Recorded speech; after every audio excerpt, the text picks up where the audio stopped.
Hello everybody, welcome into Atlanta Motor Speedway here on Ghost Racing Network, getting ready for the NOMA Truck Series to rock and roll in the Throwback 210. If you're just joining in, we appreciate you being here. It's the Manny Rays NOMA Truck Series, and it is going to be a good one for you here tonight. Getting back into the swing of things tonight, first week back, I think 2 weeks. NOMA had an off week, and then they were at Pocono last week where William McKellar got the job done, found himself in victory lane at the Tricky Triangle, and we find ourselves here again, not new Atlanta, but old Atlanta for the Throwback 210. Looking at your starting grid here, it's going to be Dalton Steele getting the pole. Keith Prince second, but he does have an EOL penalty. He will have to start from the back.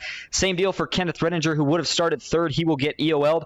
Robert Duvendak starting in that fourth position. Joey Hickok's going to be another driver with a penalty to start off here tonight. John Lynch starts in sixth. It's going to be Justin Parham and Grant Turner making up row four. William George starts from the ninth position, and it's going to be William McKellar rounding out your top 10 here tonight. Moving on back into row 6, it's going to be Philip Willis and Billy Davison. Tyler Dudley starting 13th. Johnny Hurst in 14th.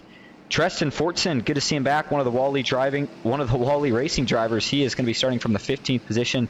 He's got Robert E. Morrison to his outside in 16th. Jay Stinson, Trace Greer make up row 9. It's going to be John Bell and Richard Hartman making up your top 20. Jeff Carl starts in 21st. Robert Dudley to his outside in 22nd. Sam Boutwell, another Wally driver, starting in 23rd. Matthew Frick's going to be starting in 24th, so I'm going to win earlier this season. Ron Hollifield starting in the 25th position. Richard Hurst going to be starting from 26th. Stephen Hins in 27th. Ron Fenton in 28th. Guy Bracco 29th. And James Scamardella, now by Jimmy Scamardella, going to be rounding out the field for 30 trucks here tonight. Talked about the race. The Throwback 210 going to be 140 laps here tonight. Stage 1 on lap 25. Stage 2 lap 83. Green, white checkers if we were to need them. 70% fuel. Everybody's got 5 sets of tires laying in the pit. Track temp is very toasty tonight, and you better believe it is going to make the challenge that much more tricky for these guys. Atlanta's a fun one. It's slick. It's fast. And we are ready to see the green flag for the first time here tonight. There goes Robert Duvendak. Looks like Dalton Steele blinking a little bit, but the green flag nonetheless is in the air. We're racing at Atlanta. Big wheel spin out back already early. We got a little trouble here towards the middle. Does everyone hang on to it? And it looks like they do not. Actually, take it back. Somebody did hold on to it back here. I was trying to find who it was. We do have somebody blinking pretty bad. It's in the second or third row right now. I think it's Dalton Steele. Yeah, it is. He's got big issues. I think the admins are going to have to tell him to go ahead and pull that thing off here in just a minute. We'll have to take a look back at that restart. As you see, it really separated this field. There's Joey Hickox, Richard Hurst, two of the drivers with penalties. Had to start from the pits. But going by, getting things settled out pretty quickly. How about Robert Duvendak? Lead lap 1 here. Again, long ways to go, but that first stage, no planned pit stops. It's a sprint. Those first 25 laps, I think everybody saves a little bit of tire. And there you go. Dalton Steele is going to pull it down to the apron. They must have told him, man, you're going to have to bail out here for a little bit. It was not looking too good for the 45 machine. You saw Jimmy Scamardella, Ron Fenton, a couple of these other guys from that initial checkup on the restart. It hurt their chances. They felt back. In fact, let's go back and take a look at this restart checkup. We'll go to the blimp cam for it, and it was just, I don't know if it was mainly because of the truck that was blinking or if somebody actually missed the start here. Yeah, there's a big gap out back, but watch the outside. See, the fourth truck in line on the outside spins the tires just a little bit, and then the inside here, I'm not sure if they get a little spooked from the blinking or what. Oh, yellow flag is out. Go back live. And it is Richard Hartman in the 52 machine. And he's got the NOMA TV, trying to find out where he got the damage here. So far, it looks like the truck isn't too bad. Maybe just looped it around. Can't tell if there's any on the front from that view. Looking down a little bit closer at the rear chase. Front looks clean to me. It's good news. Back also looks pretty clean. So I think he's okay, but let's go back and take a look. What brought out that first caution here? Less than 5 laps in, too. Yeah, this is looking like, not sure if he gets some help, but he certainly did loop it around. Ooh, he found himself on the outside while getting into the tri-oval. Washes up. Oh, man, truck in front of him. That's the 2 truck. I believe that's Matthew Dyer.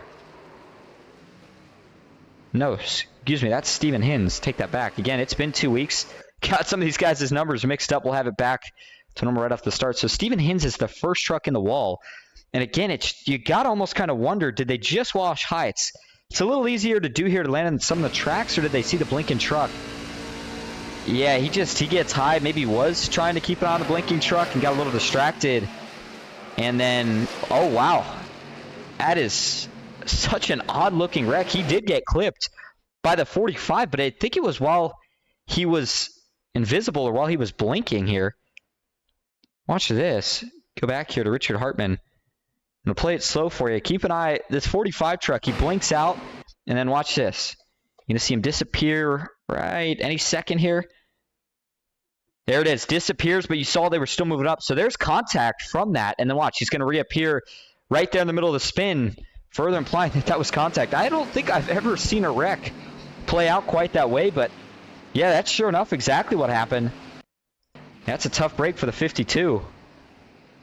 Definitely didn't expect it to go that way. I think the 2 trucks got some right side damage. The 52, maybe a little bit. I don't think it's going to be fast repair worthy. Again, everybody, as always, does have that one fast repair to use in the NOMA Truck Series season races. But I don't think he's going to have to use it yet. Atlanta is a pretty aerodynamic track here, especially old Atlanta, when the draft isn't as effective as it is at new Atlanta. So we'll see how he decides to play it out. But as you see, we are just now lap 5, going to hit lap 6 at the line. And it is Robert Duvendak that has led them all so far. He's going to try to lead the rest of them here. Going to have, looks like, just a couple laps under 20 to go here in the stage when we go green. Did not get the one to go signal that time.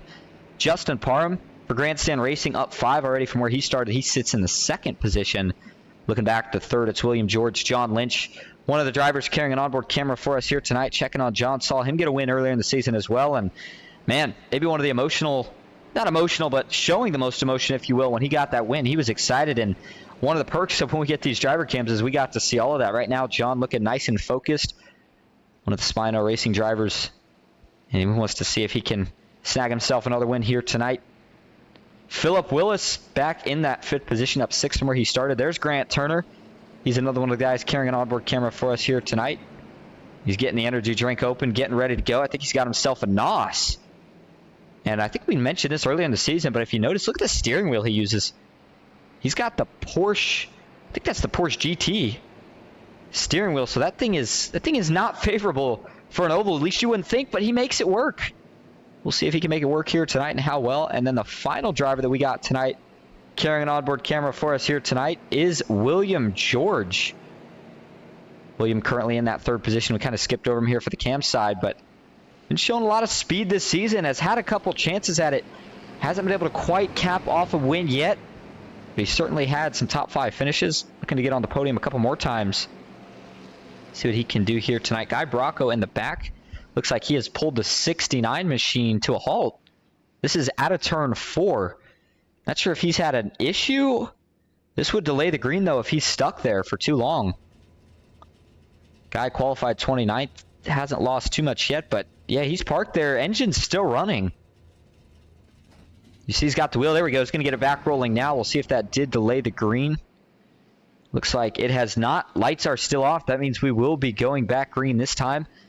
Duvendak and Parham going to be leading us to green. And this time, looks like Dalton Steele, now that he is not at the front due to the internet issues, we'll see if everybody can get a little bit of a better start. In fact, Dalton has been put back all the way here now in 26. And it's a tough break because he had a great qualifying effort. A lot of speed. At least a lot of potential speed being shown for that 45 truck tonight. But the internet issues seems to have calmed down for now. If he can hold that, he should have plenty of time here to work his way back up. A lot of racing to do. Get as much as you can here through stage 1. Get that caution. And then see what you can get through stage 2. Back into the Geico restart zone we go. Green flag is back in the air at Atlanta.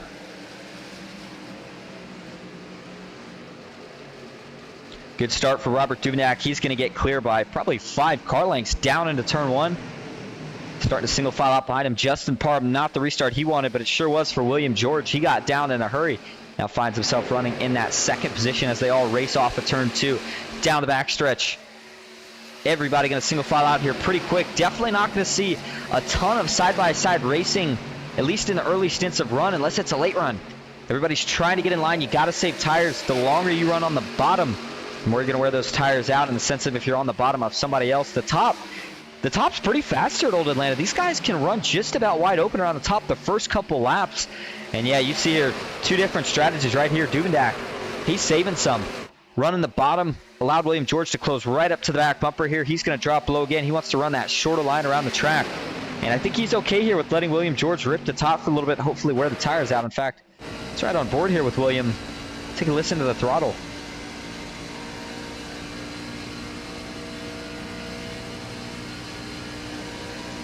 He's going to take a little bit of a higher arc here. Yeah, lets off just a little bit, but you hear it is not long, and the truck's sticking pretty well, but you can hear it scrubbing on the right front. Ooh, got really, really tight on exit there.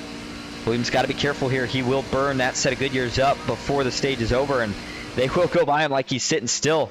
I think that's all part of Dubendak's plan, but he's got to be careful. He can't fall too far back, and he has. He's fallen 4 positions back in just a couple laps. William McKellar, last week's winner, jumps in front of him. There's Justin Parham, and the 44, Philip Willis, continues to impress here early. Up over 5 positions from where he started. Actually up 9, excuse me. Further out back here, the 90 of John Lynch is looking to the outside now of Robert Dubendak. Everybody else just about, yeah, actually, in fact, not just about, everybody else is single filed out for now.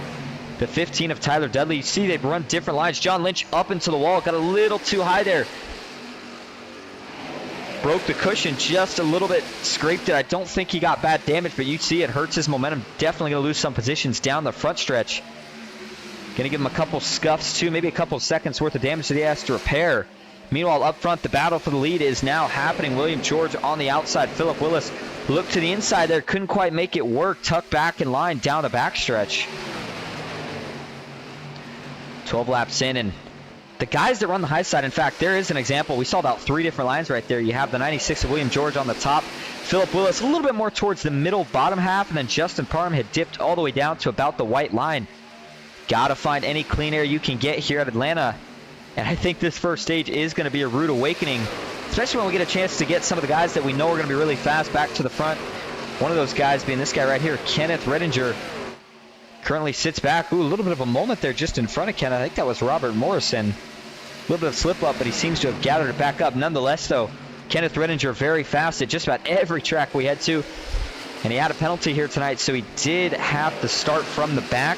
But you can see he is already crawling his way to the front, and he's doing it in quite a hurry here. In fact, going from the back, he is already up to 15th position. You got to remember, he started in 29th or 30th, excuse me, 27th or 28th position. And a couple of the other guys that we saw have to go to the back. One of those was indeed Joey Hickox. Joey's up to 18, so he is on the move as well. One of the Hickox racing drivers in the field here tonight. Jeff Carl in the 98 just in front of these two for High Octane Racing.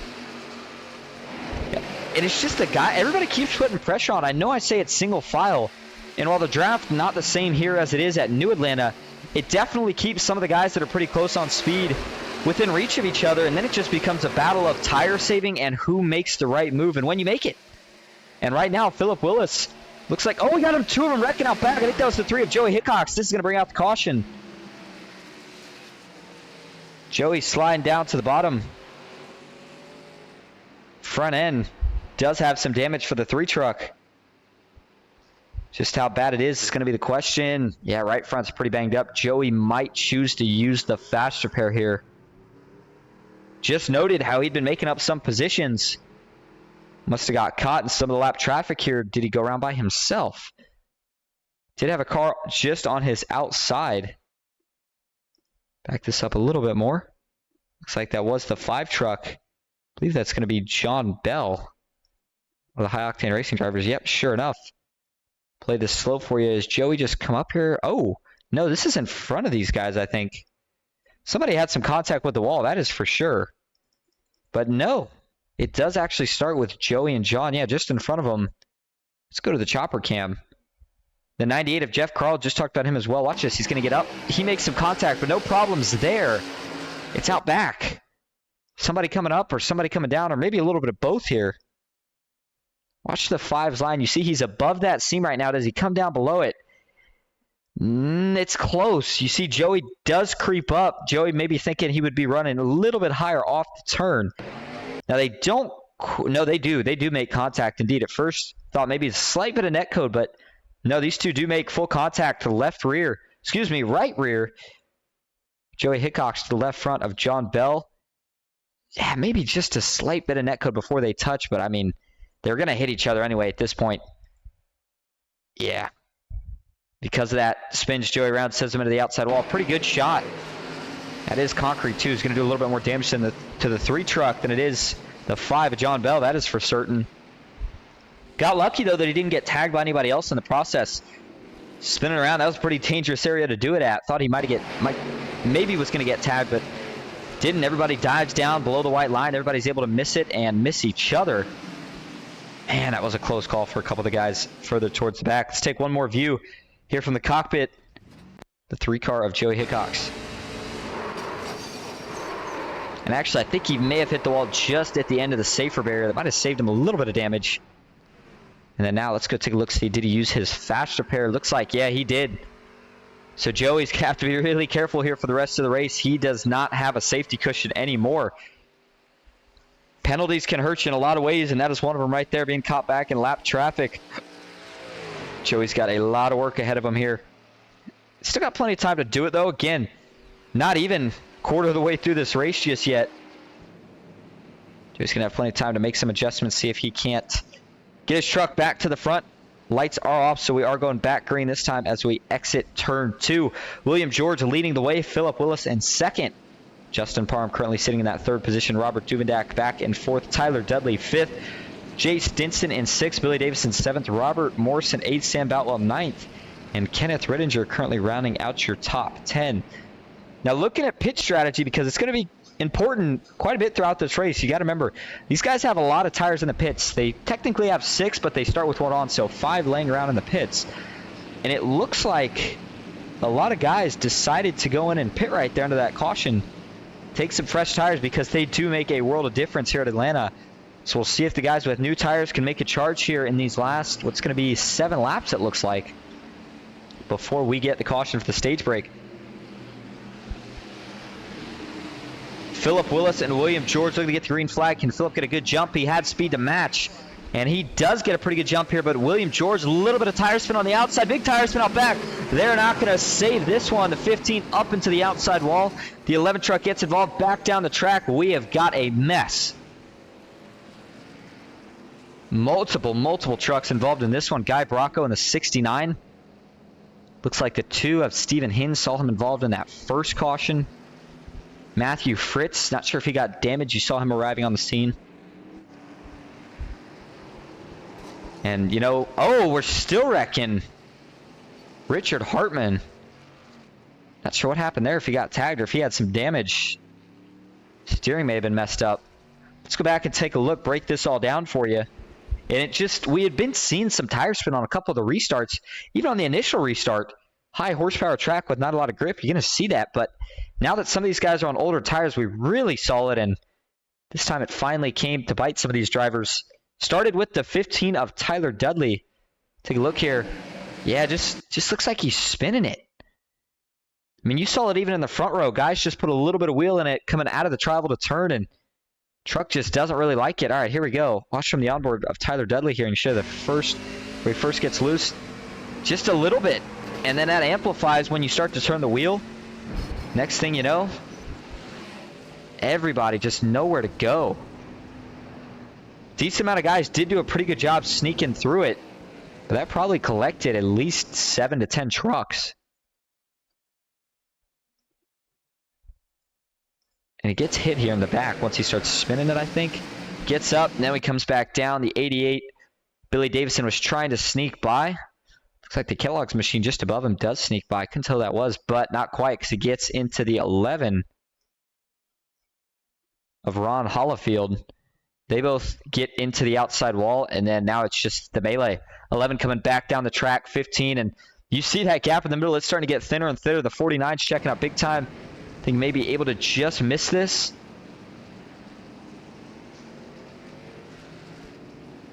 Matthew Fritz arrived on the scene towards the end of it, so he didn't have to worry about being in it, but he certainly got a pretty good view of it. Take a couple more looks here, one from the blimp cam.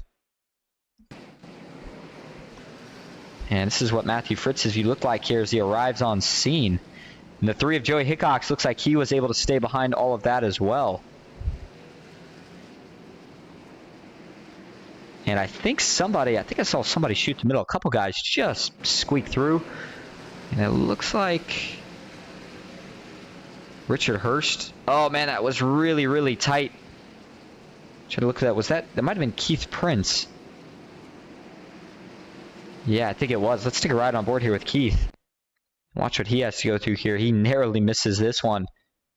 Think we're going to have a couple guys probably have to take a fast spur out of that one, but I don't think it's going to be one that takes out a lot of trucks. And there's Keith Prince. Oh, my goodness. Maybe a little bit of a tap to the right rear, but overall, man, he just barely gets through there before they all kind of collide and merge on. These guys are going to have it in the back of their mind now. Got to keep an eye out for the wheel spin. Saw a lot of it right there. Caused an accident. We're probably going to see some more of it right here.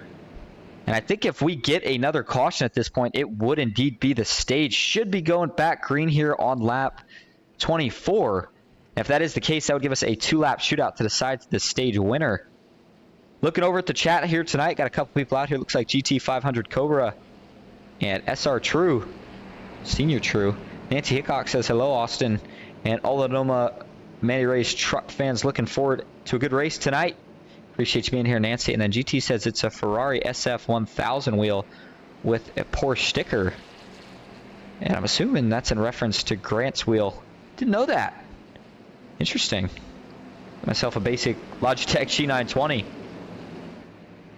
But, hey, nonetheless, still a wheel for, I guess, road racing, if you'd call it.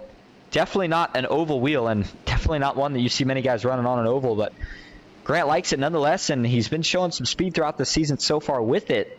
So you got to feel to a certain degree like it's working pretty well for him. Here's the 90 of John Lynch. I think, yeah, he stays just in front to keep a lap.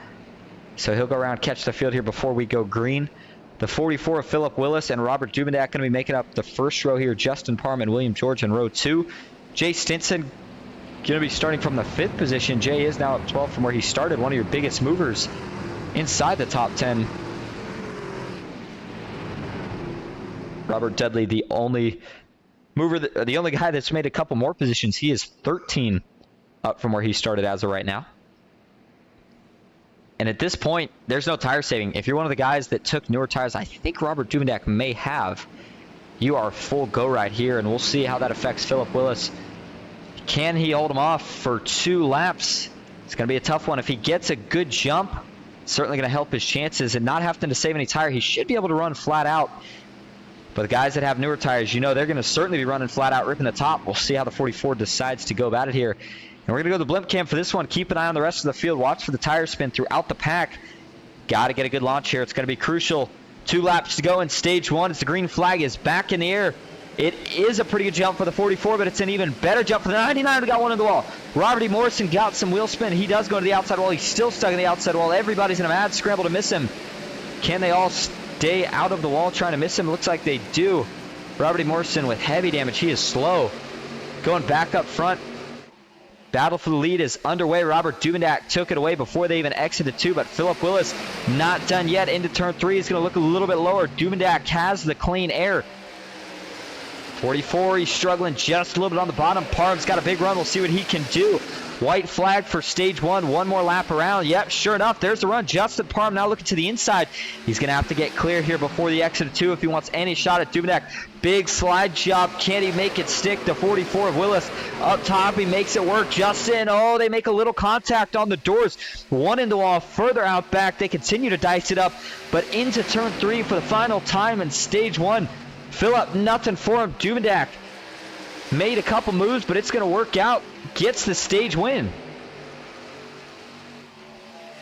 And you saw all that kind of form up all the way back from when Dubendak earlier was saving a little bit of tire. Again, think he might have went into pit. Whatever strategy he went with, it worked out well because you saw he had plenty of speed to make it work those last 2 laps, and he does take your stage 1 win. Shooter McGavin Motorsports.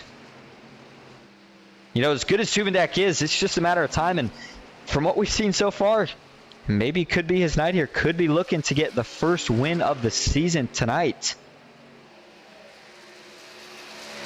Looking at the finishing results for the rest of the stage for your top 10. Philip Willis comes in 2nd. Justin Parham in 3rd. William George finishes 4th. Jay Stinson in 5th. Kenneth Redinger back in 6th with Grant Turner finishing 7th. Chase Greer in 8th. William McKellar in 9th. And Robert Dudley, last driver finishing in your top 10, up 12 spots from where he started.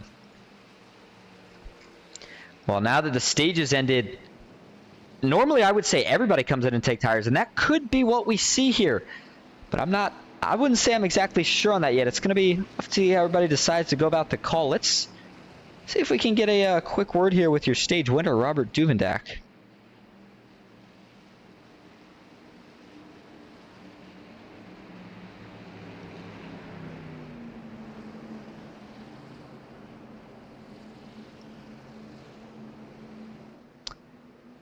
Hey, Robert, this is Austin up in the booth. You got a copy?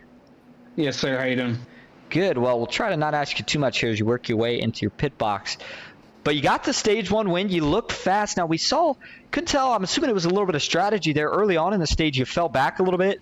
And all of a sudden, at the end, you had absolutely just a rocket ship. You make it work. But what's going to be the game plan here to get the win for stage 2?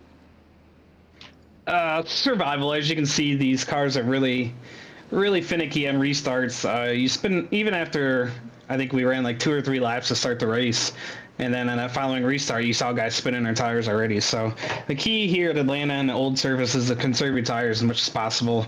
And that's kind of what I did there on that initial restart we had. Kind of drop back a little bit, save the tires a little bit, and then was able to kind of run the leaders back down there before we got that caution again. But yeah, just saving enough tire there and getting a couple restarts there allowed me to kind of pull away from the other guys I was racing up there for the lead. So that kind of brings me into the next question. 5 sets of tires for these races, you would think is a surplus amount, but we know Atlanta, cheese grater surface, wears those tires out quick. So is there a certain number that you kind of have in your head that you want to have saved for that 3rd stage? Honestly, I don't really have a certain number. I just wanted to make it through the 1st stage there without burning the set.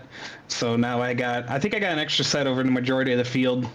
I think there's maybe about 10 of us who saved the set there in that stage. So we're going to just try to run. We'll see how the cautions fall, but we want to try to run the tires as far as we can to save as many sets for the end there. Because they're so important. When you get a restart with 10 laps to go and you pit and you come out, in the mid-teens, you're more than likely going to be able to blow by everyone and win the race. So it'll be important to make sure you have an extra set at the end. All right, we'll keep an eye on you the rest of the way. Congrats on the stage 1 win. We'll see if you can get the next 2. All right, thank you, sir. Robert Duvendak, 99 Trucks. I might have been muted for the second question that I asked him. Let me know in the chat if I was. It looks like GT 500 Cobra says, yeah, it's the only wheel I have. And as the 7. Oh, and sure. I'm just realizing, and I feel kind of silly for it, GT 500 is Grant. That would make sense. Grant Turner, 500 GT. I was sitting here wondering, I was like, man, this guy seems to know a lot for just simply getting a quick view of it, but certainly makes it a lot more sense. William McKellar being scored as your leader here. A couple guys did try a little strategy. Joey Hickok back in 2nd. Tristan Fortson in 3rd. Robert Duvendak in 4th. Kenneth Redinger rounding out your top 5 back in 6th. It's going to be John Bell. Dalton Steele in 7th. Grant Turner in 8th. Jay Stinson in 9th. And it's going to be Johnny Hurst rounding out your top 10. Looks like we do. Yep, sure enough, get the 1 to go signal this time. So we're going to go back racing on lap 31. Stage 2 set to end on lap 80.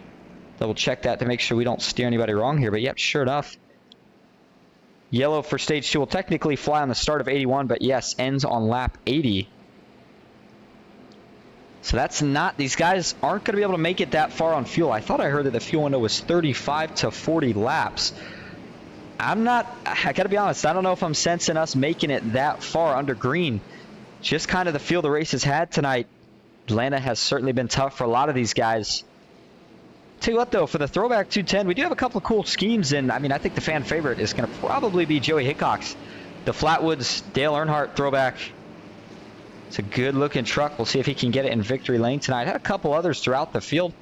We'll take looks at him as we go on, but I think Joey's going to have my vote so far, at least for the best paint scheme overall, and the one that I think everybody's probably going to know the most when you look at it. You automatically know what it is. Looks like that Good Wrench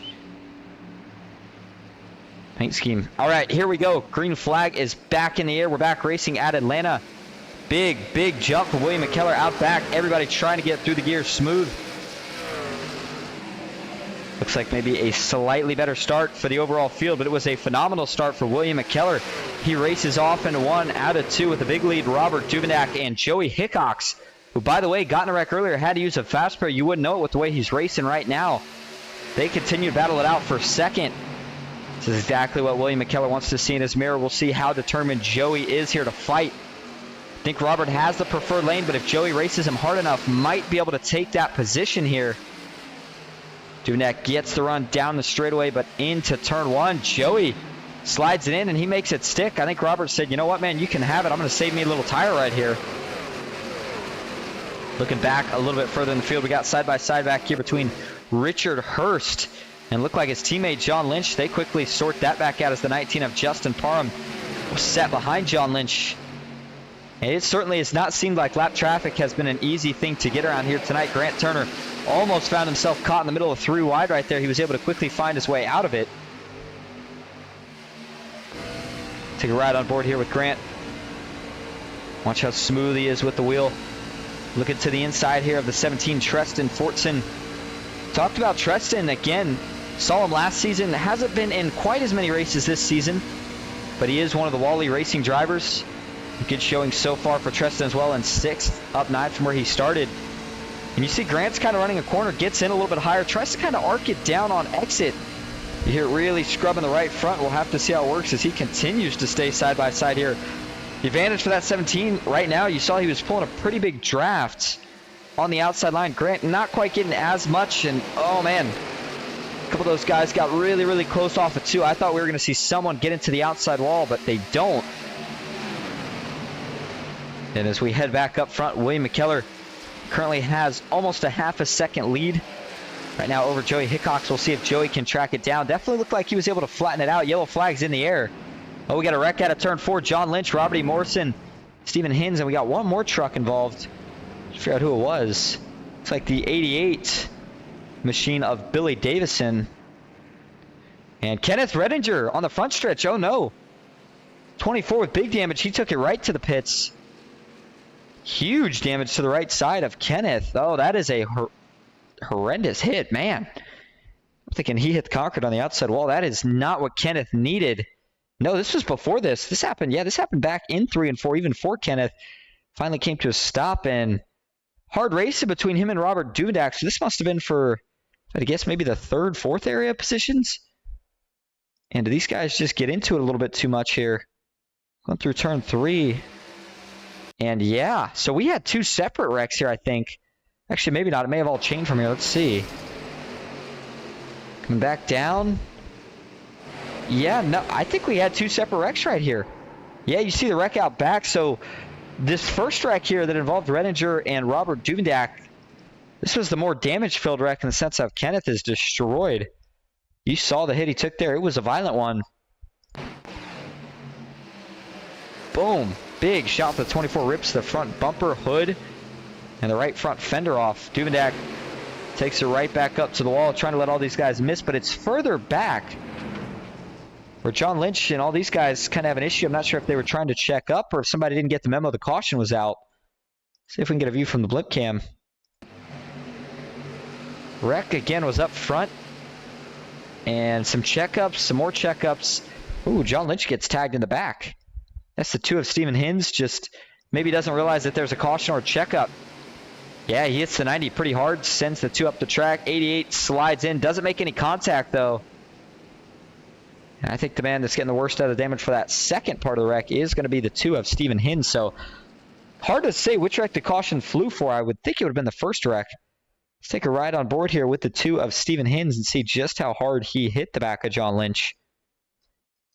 And it caved in the back of John Lynch, and it's going to cave in the front of Stephen here. Oh, man. That's a big hit. Lifts the back tires of the 90 up off the ground. Yeah, and just... right. Yeah, just didn't notice the checkup. Might have been focused on the white line, trying to paint it, and just noticed too late. Wow, that was a close call for Tyler Dudley in the 15, who just barely scraped by it. Watch this one. Sees him checking up, dodges low, and then splits the middle. Man, just makes it around John Lynch. But Kenneth Redinger, the big loser out of that one, had to take definitely had to take his fast repair and potentially lost a lap or two. And now he's going to have to worry about fighting for that the rest of this race.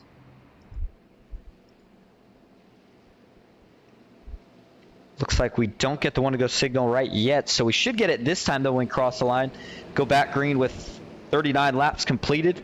Out of 140, the scheduled distance, 210 miles.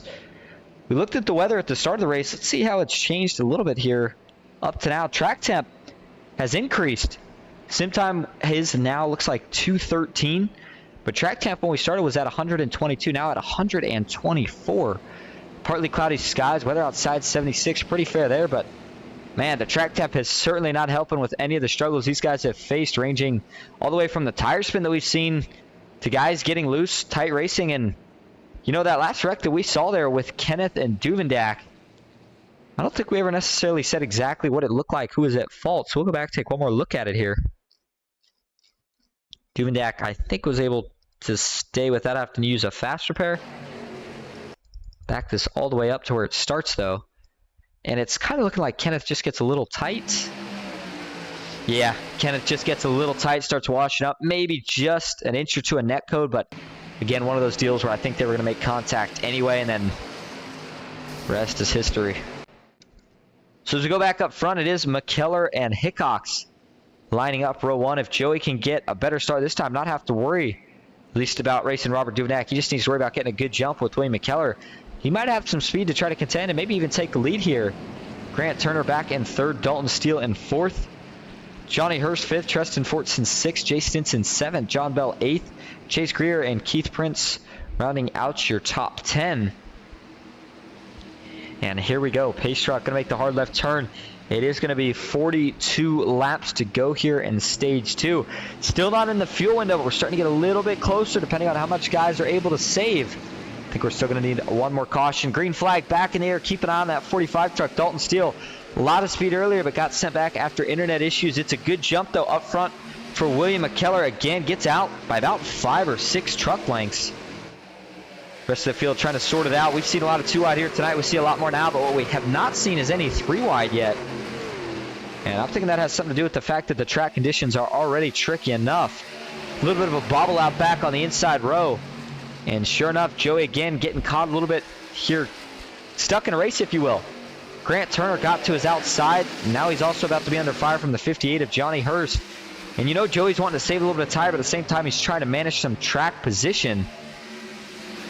Saw the 31, I thought, of Jay Stinson up here in the top 5. Just outside of the top 5, actually. Looks like in 11th. But just behind him, it is a cluster mess. Got a couple guys thinking about through wide here. On the inside, looks like it's Keith Prince, William George watching these two to see who's going to make a mistake first. John Bell was on the outside. And yeah, I mean, I got to think it's fair to say that the lanes tonight have been very, very even, So in the sense of the racing, you can make any line work. It's just going to be a matter of saving the tire and when you make it work. If we were to get an overtime restart, it is going to be insane. I mean, these guys are not going to have to worry about checking up. You're going to see most guys probably on the top, a couple guys trying to make their move on the bottom. But they're starting to slowly get things a little bit more sorted out now, finally. Took us a couple laps to do it. We are now over 40 laps into this race. And it does look like William McKellar is going to try to creep away with the lead here a little bit. Grant Turner, though, hot on his tail, currently in second, behind by about 0.3 of a second. Grant working the wheel nice and smooth, but I'm telling you, watch for Joey Hickox. I think he is going to make a late run here. I think he's saving some tire again. It is still a long run technically, and you got to keep that in the back of your mind. If somehow we don't get a caution and you burn these tires up, you are going to have to live with consequences all the way until we make it to the pit stop. Now, when you decide to pit, that's completely optional, up to you, and I think we're going to see different guys make different choices. There goes Joey Hickox back to the bottom of the track. Does now have his teammate Jay Stinson just behind him. Jay running on a pretty good looking throwback of that 31 machine as well here tonight. You see he ducks to the middle, trying to get a little bit of clean air. We're going to head back up front now because the battle for the lead is underway. Grant Turner has made his way to the back bumper of William McKellar.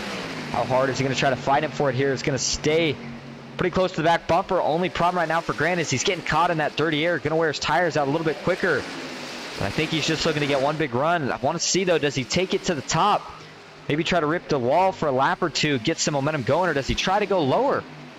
See, this time he does. He tries to duck out a little bit lower. Unfortunately, gets tight in the middle of the corner. McKellar able to really roll to center and exit. That was a really, really good corner for William there. Grant's going to try to close up, but he's not going to have nearly enough to make a move into 3.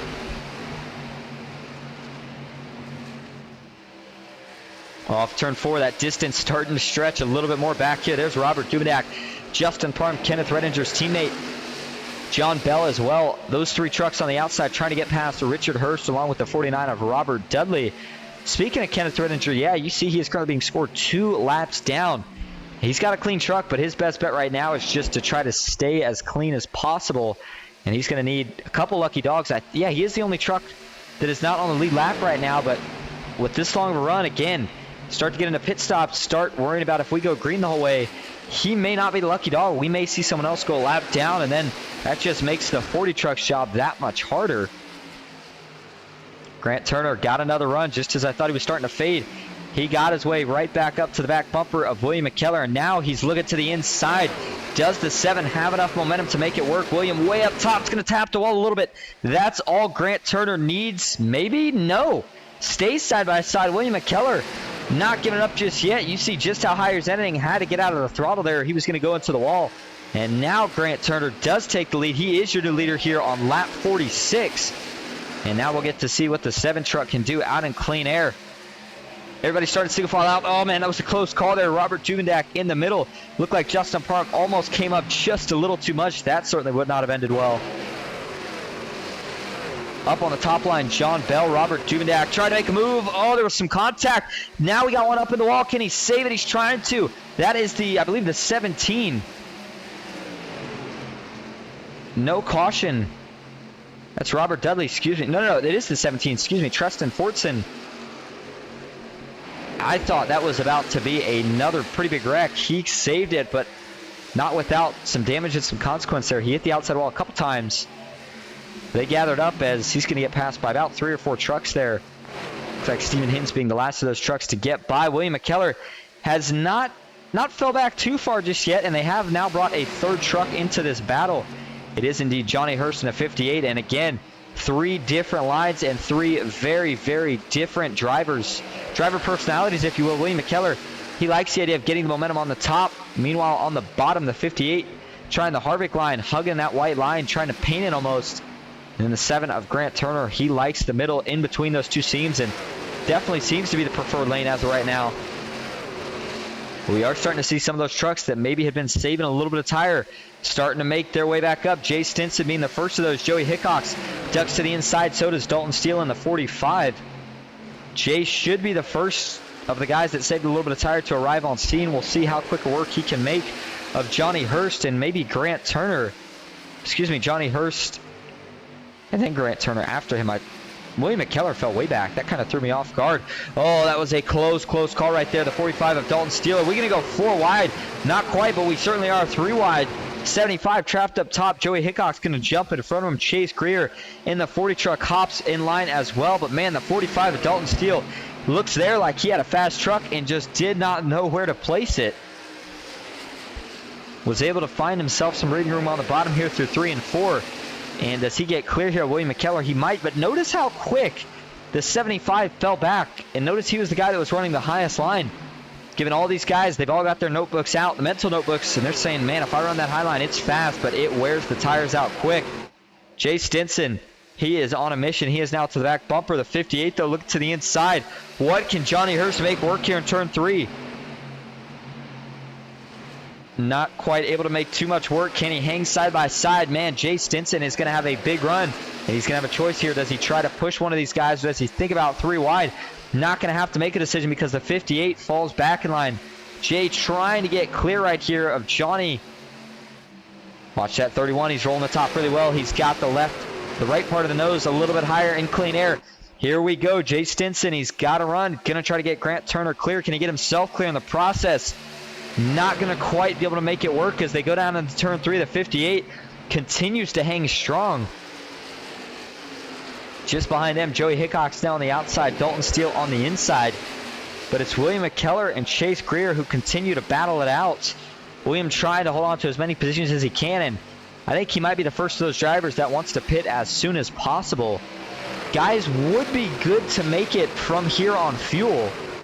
But 30 laps on tires is asking quite a bit out of these Goodyears here at Atlanta. We'll see if guys try to either split it in half or maybe wait a little bit to the later side, I guess, if you will. Pit in the latter half of this run.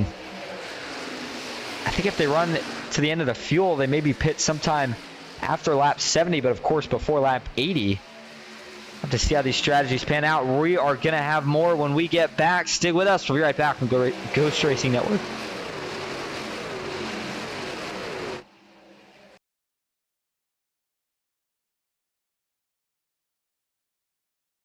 Ghost Racing Network now has merch. Go to grnmerch.com to browse our selections from stickers to custom-made by request hoodies and shirts. If you've ever wanted to support Ghost Racing Network outside of YouTube, here's your chance. Ghost Racing Network, for the scary side of iRacing.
Back live at Atlanta Motor Speedway, we got 4 of the guys with the onboard in the bottom right of your screen, but right now the battle for the lead is between Grant Turner and Jay Stinson. Grant finally lost it though, and I think Jay is going to try to pull away right here. The 31 is fast. He finally got clean air. Oh, a little trouble out back. Do we have guys pitting here? No, we got one through the grass, trying to figure out who it was. It's Grant Turner. 7 machine. No, he got down to the pits. Was it indeed Grant? Couldn't tell. Somebody did have big trouble though right there. So we follow these guys down. There's Grant Turner and John Lynch. I wonder if he was choosing a pit here. He's going to get it propped up and get some tires, but I got to be honest, it didn't look like by design. Let's see, did he get in the grass here? Did he lock it up? It's hard to tell. A lot of tire smoke for sure. And I think he made it. He just got in here very aggressive. Yeah, he's sideways. I mean, he is probably almost 45 degrees sideways. And got to think there's just no way he made the commitment cone in the sense of being down to the correct speed, but maybe. Tell you what, I'd certainly be pretty amazed if he did. It's the 7 truck. Watch it from the spectator view here. He was fishtailing all over the place trying to make it into his box clean. It was close. But that heavy lockup, I just don't think that he met minimum speed. We'll have to see. Going back live, Johnny Hurst issues now. It's the 58 truck, another guy that we saw running up front. And actually, it's just a couple guys going to the pits here. I think Johnny may have skimmed through the grass. Let's take a look. A very tricky pit road here at Atlanta comes up quick and, yep, just blows the cone. Gets too high and wasn't able to make it down, so that's probably going to cost the 58 a penalty. Looks like he did still choose to take 4 tires, fuel the full service. Just a lot of guys making little mistakes that cost you so much here at Atlanta. Meanwhile, the guys that we still have racing for the lead here, well, actually, Richard Hurst is kind of pulling away a little bit from that group by about 2 seconds. But this group right here, they've got a fierce battle going on. Looks almost like we're at Daytona with the pack racing that we got going on. Or maybe I should say rather New Atlanta. Looking at the track map, though, everybody in general has gotten very spread out through the pit cycle. And the guys pitting here, I think, would tell me that everybody did pretty much decide to about split it in half. Not everybody, but I would say a pretty fair portion of the field. Jay Stinson took the lead, and then, of course, one of those guys that it looks like decided to go with that general strategy. These guys are hoping that it runs out and we do not get a caution, because if we get a caution, they could potentially get trapped a lap down, or if nothing else, lose a ton of track position. Matthew Fritz, the next victim of pit road here, you saw he got into the grass. Got it back down onto the pits, but that might cost the 29 truck a penalty here as well. Got the Manny Rays throwback. I believe that might be, is that another? I think that's another Dale Earnhardt throwback. Of course, the yellow and blue Wrangler, obviously, but assuming that there's nobody else that I'd be missing with that. Back up front, Philip Willis is now your leader, as Richard Hirsch did decide to pit. Robert Morrison in second. Robert Dudley back in third. Ron Hollifield, the last guy out on track right now that hasn't pit, he sits fourth. William George brings it down the pits. The 96 machine's going to stop for 4 tires and fuel. Sam Boutwell now moving up to the 5th position. He has got heavy, heavy front end damage.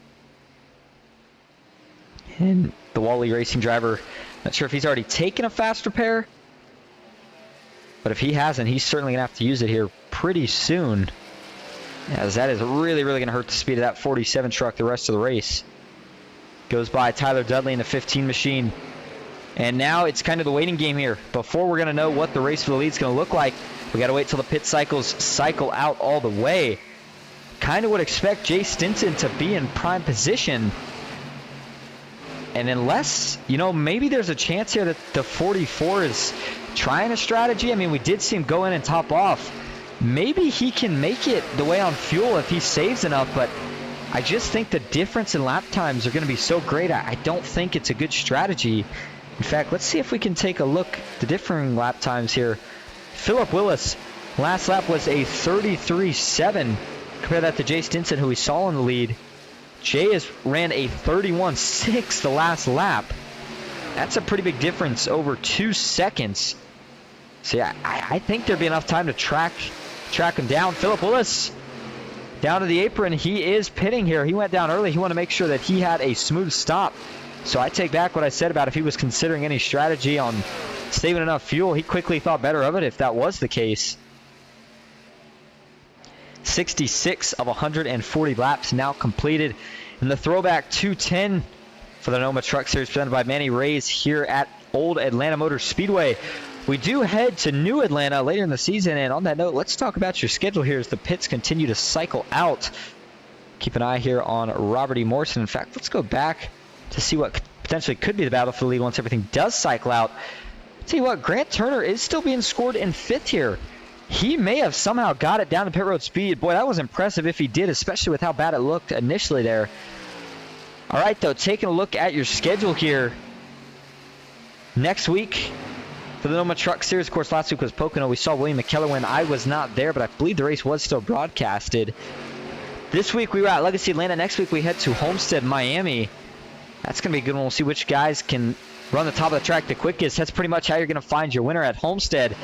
Then we go to Kentucky, followed by an off week before we head to some of the big, fast tracks that we're going to head to of the season. The biggest, fastest tracks, rather. And that's going to start with the Indy. I was going to say Indy Road Course for some reason, but in my head I knew it was the Indy Oval. Sure enough, we're going to head to the Oval for the Brickyard at Indianapolis Motor Speedway, followed by Talladega Super Speedway. Then we head to Charlotte Motor Speedway. Going to be a good one before the All-Star race, before the playoffs start, October 21st. And that is going to be back here at Atlanta, but New Atlanta, I think a lot of guys going to be excited for that one. That's going to be a fun one to watch. Round of 16 kicks off with Michigan, followed by Kansas before another off week. Round of 8, Vegas, followed by an off week, and then Chicago. And your championship race is going to be in Texas on December 9th. Going to be another good one. Make sure you are around for all of those. Getting excited for them. It's going to be another good season for the NOMA Truck Series. If you are just tuning in or you've been here for a little while tonight, again, I appreciate you being here. I know we were, I think it was like four to six subs away from 900 here tonight. So if you got anybody that you know that wouldn't mind giving us a follow here tonight, certainly would appreciate it. See if we can get to 900. That'd be a pretty cool stat. We've got pretty cool stats as well. How about the broadcaster that has himself a win on the season as well, Richard Hurst? I haven't said too much about him here tonight, but he has had plenty of speed at quite a few of the tracks that we've been to so far throughout this Truck Series season. But of course, opened the season up with that win at Daytona and the crazy last lap that we witnessed. And then his teammate, John Lynch, found a win later in the season. And now both of the SPINO Racing drivers, I think they're the first team to have every driver on the team with a win this season. Don't quote me on that stat, but I would almost, maybe I'd almost bet on it. Those two guys have had a very impressive run. William McKellar now back to the lead. The 75 machine had some speed, fell back, so he did choose to pit early. And you got to wonder how that's going to affect him here in the long run. Grant Turner in second, Justin Parham third. Now looking back, Jay Stinson is back in eighth right now, so you got to wonder, did he maybe not get the best pit stop? I think he did. I think it's just strategy. I mean, right now he sits 5 seconds back, and he's going to probably continue to close that gap at least a little bit. Now his teammate Joey Hickok's just in front. Robert Duvendak, he just fell a position to Dalton Steele. But we are 9 laps away from the stage break. Again, caution's going to fly. So, excuse me, actually now we're 9 laps away as we cross the line that time. Caution going to fly on the start of lap 81.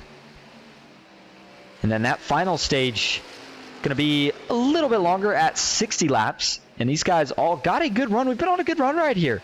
Green flag stops, and again, it's looking like we can make to the stage. I think the sketchiest part here as a driver is going to be the restart of that third stage. So if you can dodge any trouble, or hey, even better, get yourself in one of those first couple rows, try to minimize the wheel spin, you could set yourself up for a very, very good finish.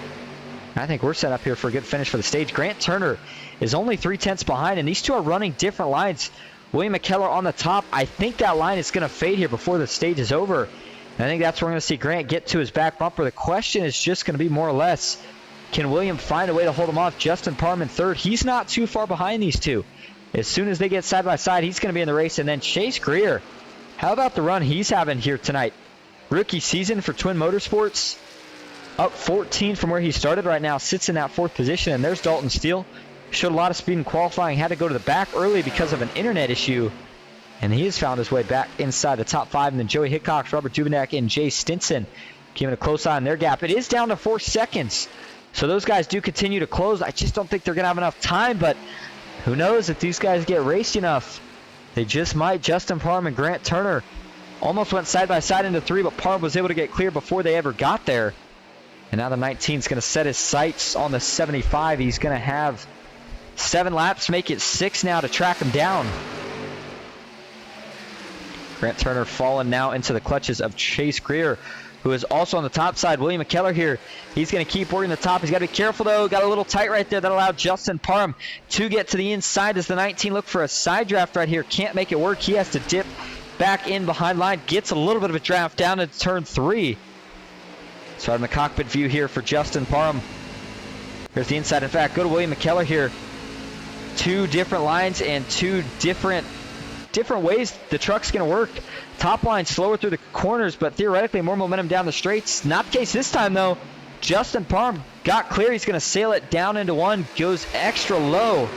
And now he's going to try to slide right up in front of the 75. Does William McKellar have anything for him? 19 choosing to go a little bit lower, trying to break up just a little bit of draft. McKellar tried to look back to the outside. Doesn't look like he was able to get there. Justin Parham on the bottom. Does he get clear? Now he does, and this time it's by about 4 or 5 truck lengths. And I think the 19 may have just set the stage for who we're going to see win in stage 2. Chase Greer trying to claw him down. Maybe he can. He's going to have still a couple laps to do so. He really needed to get by the 75, which he was able to do right there. Grant Turner and William McKellar, they're going to try to battle it out here for 3rd. And Dalton Steele, the next guy in line, have a chance. I don't know if any of these guys are going to catch back here, though. Richard Hurst on the outside to his inside, just a little bit further back. It looked like was, excuse me, not William George. Actually, that might be a lap truck. William George in the 96. I think is the guy that Richard Hurst would be battling. Jay Stinson falling back a little bit now, and in fact, it looks like, yeah, Jay fell off a little bit. I'm not sure what happened. Joey, his teammate, still closing the gap, but we'll have to see if Jay makes an adjustment. It certainly looked pretty good out in clean air, but it almost seemed like pitting, I would say halfway or just after was the strategy call right here. But it's not over yet. Stage win. I thought Parham would pull away. He has not quite been able to do so. Chase Greer is giving him all he's got here, coming to 2 laps to go right here. Caution flew now. Stage would be over. Chase working the middle line. Looked like Justin was pretty comfortable at the bottom, but now I was going to say he's got to be thinking about doing a little bit of mirror driving, and that's what he's going to do right here. fact, let's go to the gearbox, and let's see if he tries to match his line again. You can tell at this point, handling is not great, so Justin Parham knows all he has to do is try to drive where the 40 truck does, and can certainly hurt his momentum. But that time, Chase decided to go with the top, just in the bottom. Let's see how it plays out down the front stretch. Chase has a good run here. He's starting to close up to the back bumper. White flag is in the air for stage 2. Chase really sent it down in. He runs a lane higher. This time, Justin chooses the bottom. Chase gets a little bit of an R. Justin slips. The 40 truck's going to have a run here, but is it going to be enough? Final bets down into turn 3. Chase, does he dive it in or does he choose the top? He's going to choose the top. This time he goes to the tippy top. Don't think he's going to have enough momentum to make it work. Sure enough, he's not. Coming through the tribal at the line, Justin Parham wins stage 2. Chase Greer finishes in 2nd. Grant Turner 3rd. Dalton Steele in 4th. William McKellar holds on to 5th. Joey Hickok 6th. Richard Hurst in 7th. William George brings it home in the top 10. 8th. Jay Stinson also able to hang on to the top 10. Finishes 9th. And it's Keith Prince rounding out your top 10. See what, that was a heck of a drive for Justin Parham. And you know, Grandstand Racing, I got to be honest, the guy we're probably used to seeing in the lead at this point would be his teammate Kenneth Redinger. But through Kenneth's struggles here tonight, Justin has found a way to put the team on the back. Matthew Dyer, of course, not in the race here tonight. Two-guy team tonight, but they, again, showing a lot of strength here in stage 2. Kenneth was showing speed. Unfortunately, when he was caught up in that incident, fell back. Might be able to bring it back here a little bit, though, for stage 3. We'll see what he can do. He's probably going to need a couple cautions. That certainly would not rule out the chance for getting some of those cautions. 82 laps completed. Should be going back green for that final stage. I'd say probably was somewhere maybe around lap 86. And that would put us with about 55 laps for that final run. And that could be our longest green flag run. Again, these guys did a heck of a job here once we got going in the 2nd stage of keeping it clean. But, man, everybody's going to be going for any sort of real estate on this last restart because you never know. Again, that's just it, right? It could be that final restart. So you got to get everything you can, and it is going to be a fun one. It's going to be exciting. Make sure you stick around for it. We're going to take a quick side-by-side break. We will be right back here at Atlanta.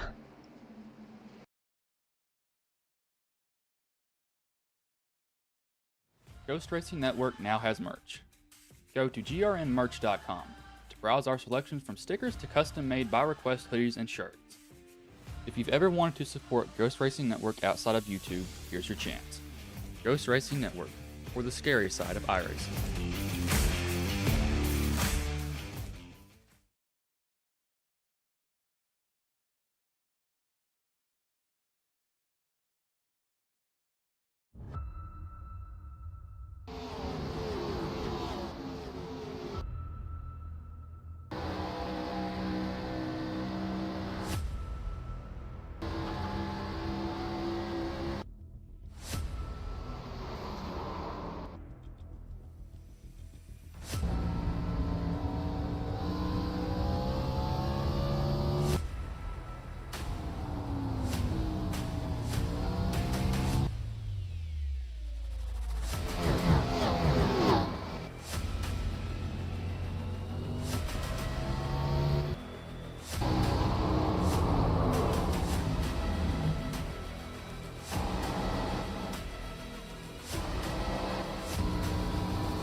Back live at Atlanta Motor Speedway for the Throwback 210. Still got the 4 driver cams for the guys here on the bottom. But the man that we're going to be bringing here in the booth to talk to is going to be none other than your Stage 2 winner, Justin Parham. Justin, all set up in the booth. Got a copy? Yeah, I got you. Well, I'll tell you what, maybe not a ton of speed early on in the stage. Truck certainly looks solid, but man, there after the pit stop, you came alive. Did you feel it was more strategy, or you found the speed finally? It's just been a rough race from the start. Some mistakes on track. Had a mistake on pit road. Got myself mired back, and with the draft, it's just bumper to bumper, hard to pass. So as everything started playing out tires became a factor. That's when I started making up ground, and then I just had a real good pit sequence.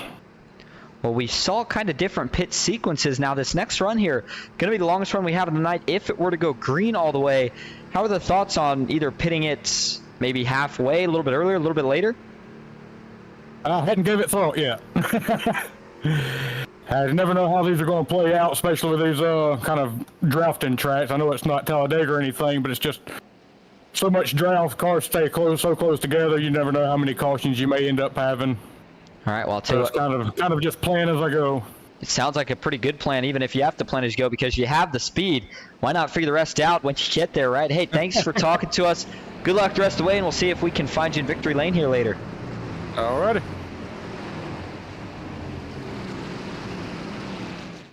Justin Parham, again, one of only the two grandstand racing drivers in the field here tonight. They are missing their third teammate, Matthew Dyer. It's a pretty big hit. Matthew, one of the good drivers. Hate to not see him in here tonight. But again, Justin Parham, see if he can maybe get the job done here tonight.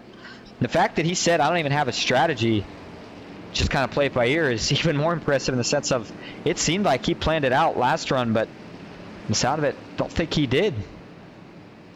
We'll see what he can do through this one right here. Pace truck coming around to come out of turn 4 is going to pull off. Sure enough, we will be going green with 86 of 140 laps completed. We are well over the halfway mark for this race, but we still got a lot of hard racing to go. Green flag is back in the air. Look at the blimp cam, not a good start at all for the inside. Big checkups the further back you go. Tire spin continuing to be an issue. Everybody trying to get it sorted out. Looks like for the most part they all do. Up front though, here comes Grant Turner. He's got to run on the outside. Justin Parham trying to slam the door. Can't quite do so in time.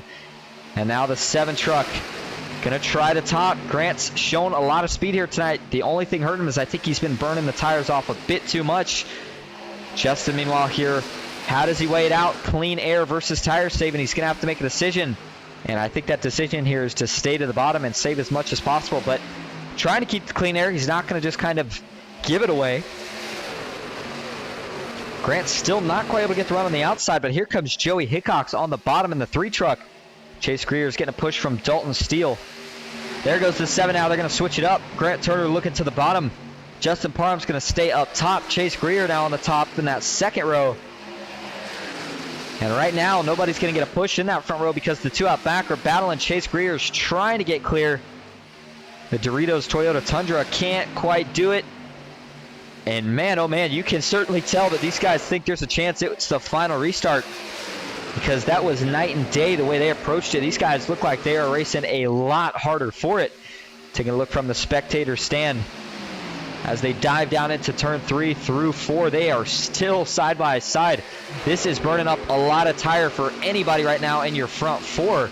This allows anybody that's sitting back single file watching these guys go at it right now, just save tire. Again, a lot of draft generated here on the back and front stretch. Use that draft to keep you within reaching distance, and see what, 10-15 laps from now when these guys are really struggling, you march right on by.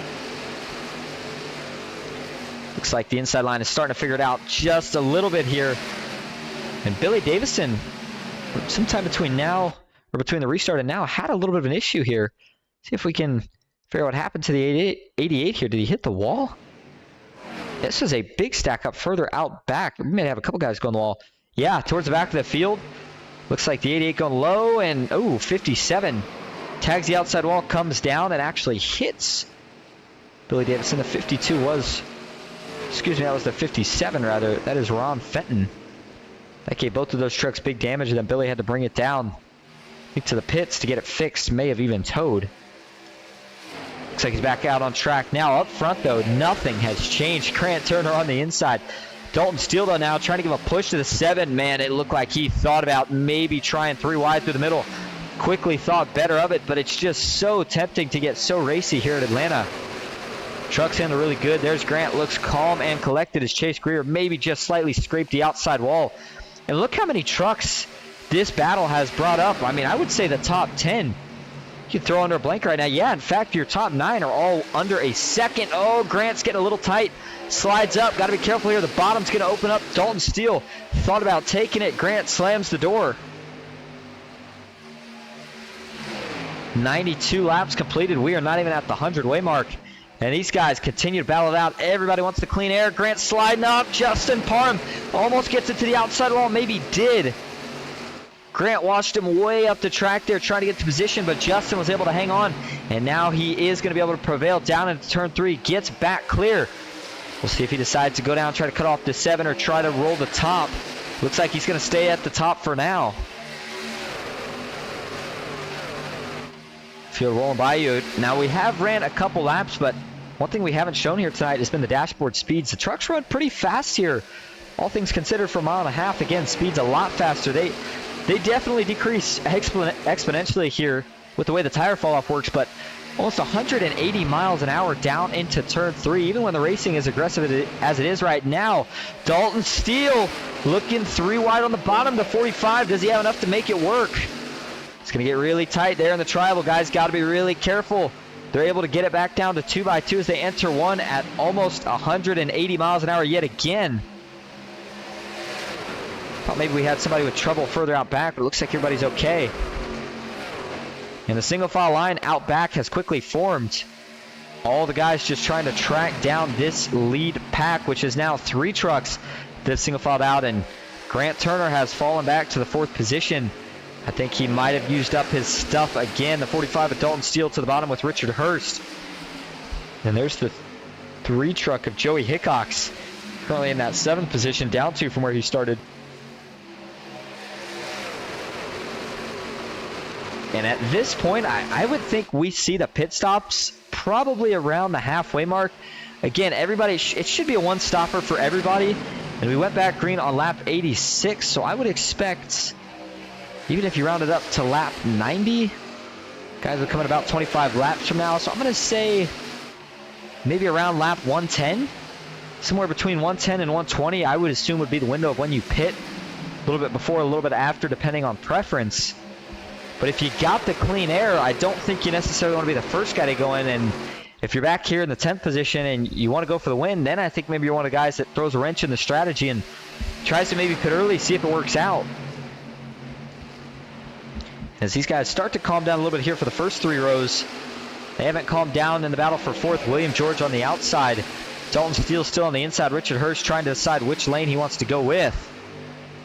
And there is the 3 truck of Joey Hickox. Gonna make a dive to the inside here. Grant Turner continues to lose positions here. He now has Keith Prince on his back bumper. And how about John Lynch here? Haven't seen too much of him here tonight, but he has broken into the top 10. Had a good qualifying effort, but just the speed, maybe not quite as much as he, would have hoped with that qualifying effort. But he has found some here late on the bottom right now of 3 wide, back down to 2 wide. Nice and focused, nice and steady on the wheel. He sees everything that's going on around him, including this battle that is now developing up front. These guys cannot get away from each other. I thought William George would have prevailed in the next lap or so, but outside line, maybe it's starting to go away a little bit here. We'll have to see. The 45, Dalton Steele, he must have a lot of speed to be able to hold this long.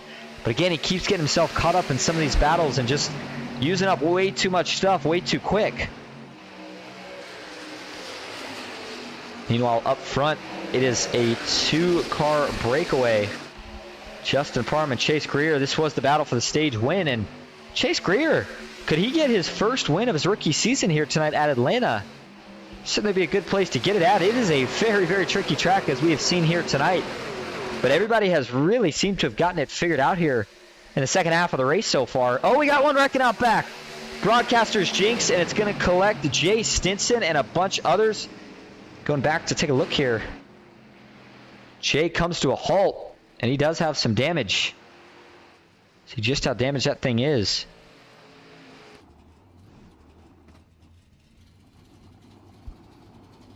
'31 truck had a lot of speed there. In the middle of stage 2, fell back and didn't seem like was able to get back up here since. And this is again going to hinder his chances. Saw him get turned into the outside wall, but couldn't tell what happened. Take a ride on the cockpit view first. Ooh, that's a pretty good hit for Jay right there as well. That's going to probably be a fast repair.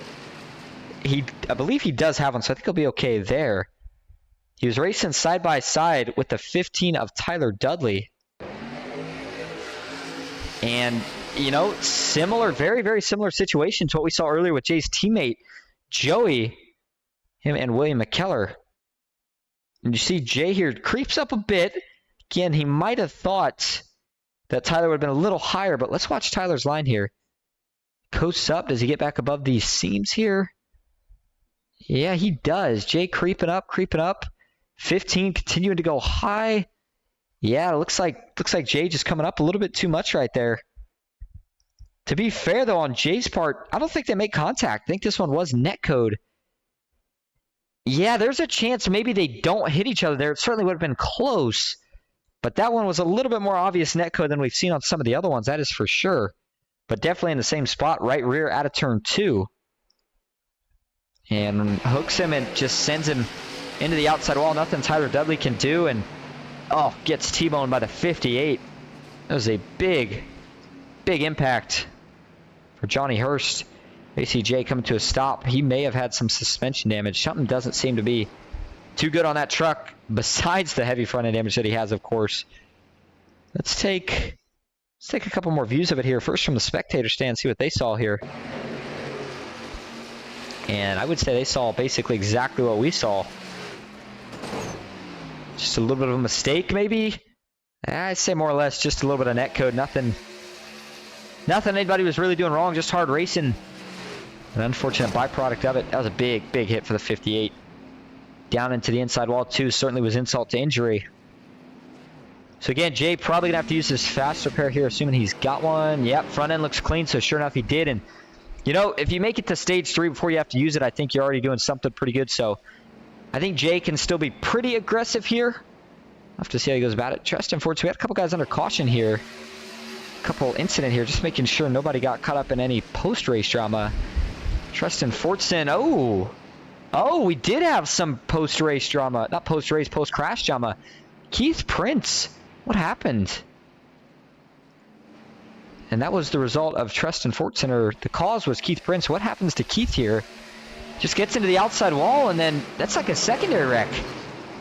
Taps the outside wall. When he tries to get out of it, hits the 49 truck. Robert Dudley had nowhere to go, and then Tristan Fortson runs into the back of him. Dalton Steele as well here. Make sure he didn't have any trouble. Arriving on the scene here really late in the wreck. Nope, actually, excuse me, catching the pace truck. And oh, man, that was a close call, and he's going to loop it around as well. And he does make some contact with the inside wall, gives himself a little bit of damage. Jay Stinson here, this is under caution. This is when the suspension was broke. And in the grass he goes and spins it out again. Just, again, hard to drive with the damage. And then lastly, William McKellar catching up to the field here. Does he have some struggles? He does not. He just comes to a halt. But, you know, I'll tell you what, seeing those two incidents that happened after the caution right there is just tells you just how much the tires matter here at Atlanta. These things are so slick. When you have, I would say, more than 10, 15 laps on the tires, which these guys are at that point. And we had one truck just slightly tap the wall, tried to jerk it out. Tires don't have the grip for it and lost it. And then in that case, the 45 slowing down, had to make a little bit of a split-second maneuver. And although they weren't going that fast, truck just came around on him. Either way, we are now under 40 to go, have crossed the major milestone, the 100-lap mark here, as we are 103 of 140 completed. Justin Parham being shown as your leader. It's William George in second, Chase Greer in third. Richard Hurst back in fourth. Joey Hickox rounding out your top 5. John Lynch in sixth. Robert Duendak seventh. Dalton Steele in eighth. Philip Willis in ninth. And Robert Dudley rounding out your top 10. We'll go through your entire order here. And just a little bit here, we'll have to see how this restart plays out. Everybody did come down to take tires. I would have certainly had to believe. Take a look here and we'll let you know in just a moment. Either way, green flag is back in the air. 37 laps to go to Atlanta. Yet again, more tire spin from a couple of the rows. Not too bad this time. That's got to be pretty indicative of everybody coming down to the pits to take tires. And yeah, sure enough, looks like the entire field came down, took a fresh set of Goodyears. See if anybody decided to stay out and didn't. You're going to know pretty quick here because they are going to be a sitting duck. This time the field single files out pretty quick, almost by the time we get to turn 3, but the race for the lead is just getting itself set up. Joey Hickox, you see on the bottom, seeing if he can make a move on William George. It's a 40 truck 40 truck rather of Chase Greer on the outside, getting a push from the 96. He gets clear of Joey again, and the 96 also able to get clear of that 3 truck. He slides in line. Looking out the gearbox, William George. That's a pretty good view of all the different lines going to work. Joey Hickok slides up behind Robert Duvendak, making a charge, your stage 1 winner. Got some speed here again late. Dalton Steele doesn't look like that damage must have been hurting him too bad. He is also trying to make a run back to the front. And there's John Lynch up to 7th now on the outside line. Joey got a big side draft off of William George there. He's trying everything he can to get to the inside on entry of the 96. Looks like this time he's going to be able to do it, but how much speed is it going to hold? Robert Duvendak makes another position. Oh my goodness, Richard Hurst may have had to cut the 99 a little bit of a break. Richard says, all right, I'll go ahead and race you hard, then drops back down to the inside behind Joey. But Robert Duvendak, man, oh man, he looks like he's trying to use these tires up a little bit. He might be expecting another caution before this thing's all said and done, but 2, 3 wide, every which direction you look, you can see these guys going at it. As we go a little bit further back, looks like Matthew Fritz, Grant Turner, Treston Fortson. Treston looks like did not use a fast spare. I'm not sure if he didn't have one or what the deal was. But the biggest battle on track, as it's been for the last couple restarts, is within the top 10. And this time it is, again, top 9, separated within less than a second. Joey Hickok, so making the bottom look easy right now. Somehow has managed to get all the way up to your leader simply by running the inside line here. Justin Parham has got the clean air, but now that Joey's got a little bit on his front nose, we'll see what he can do here down the backstretch. Can he maybe tuck in line or get a side draft off of Justin Parham? There was a little gap, but not for long. He's going to have to stay to the inside. Again, these guys, they're not quite, actually it's close. I take it back. It's really close on the fuel run, but I don't think they're able to make it yet. I think there is another pit stop to come, and on that, everybody might be trying to go with half and half, but I don't know if it's worth taking tires for the amount of fuel that everybody's going to need. So we could still see some strategy play into this race, even with what is only going to be 31 laps to go this time at the line. Oh, Chase Greer got into the wall. He's going to spin. Outside line's going to get into it. We got a big wreck over here in turn 3. Yeah, that is the big one. We got a lot of guys still sliding in. Chase Greer, John Lynch, the 03, Keith Prince. He can't get stopped. Treston Fortson out back. He's in it. And that one was a disaster. Let's go back and take a look. You saw Chase tap the wall, and when they're running this close, there's not much room for error. And when somebody messes up, the whole pack is going to get involved in it. Let's start first here with the chopper view. Watch the 40 truck, second on the outside line here. Just gets a little high, boom, hits the outside wall, pretty good. And then the 96 of William George, of course, he's just nowhere to go. Such a quick checkup. 40 gets turned down into the pack from the contact. And then this is where they all start piling in. The 96 of William George gets turned back up to the outside wall. That's a huge hit for William George. Chase Greer, you see the back tires up in the air as the 2.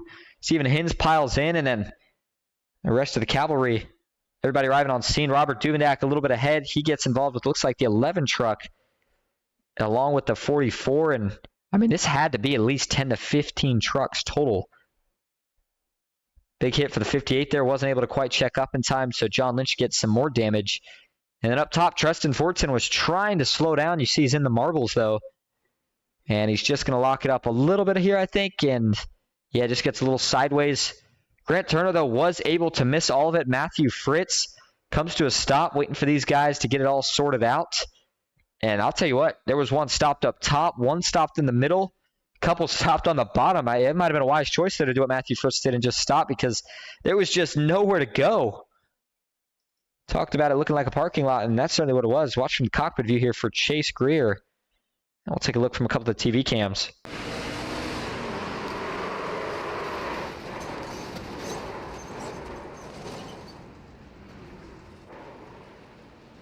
It's a tough break for William George, as there was nowhere he could go through that incident. Big damage for a couple of these trucks. Some of these guys will certainly have to be using their fast spare on this one. In fact, I'd say over half of the ones involved in that are going to have to use their one and only fast spare. And if any of them have used it, that could very well be putting an end to your night here. Take a look from the gearbox. Stephen Hins, big hit. to the back of Chase Greer. That causes heavy front-end damage for the 2 truck. But nonetheless, Chase Greer, he's had a lot of speed, so you hate to see that for him. Just a little bit of a mistake. Looks like he did get it cleaned up, though. Used the faster pair. And we'll see what he can do here as the restart this time is probably going to come with about 25 laps to go, give or take. Maybe more like 20, 27 here. And now, everybody that came into pits, there are no more scheduled pit stops. We are going to have a sprint the rest of the way, so now it's going to get that much more crazier. It is going to be a fun one. We are going to take another side-by-side break before we get ready for the green. Get yourself a drink, get yourself some popcorn. It's going to be a fun finale to watch. We'll be right back. Stick with us.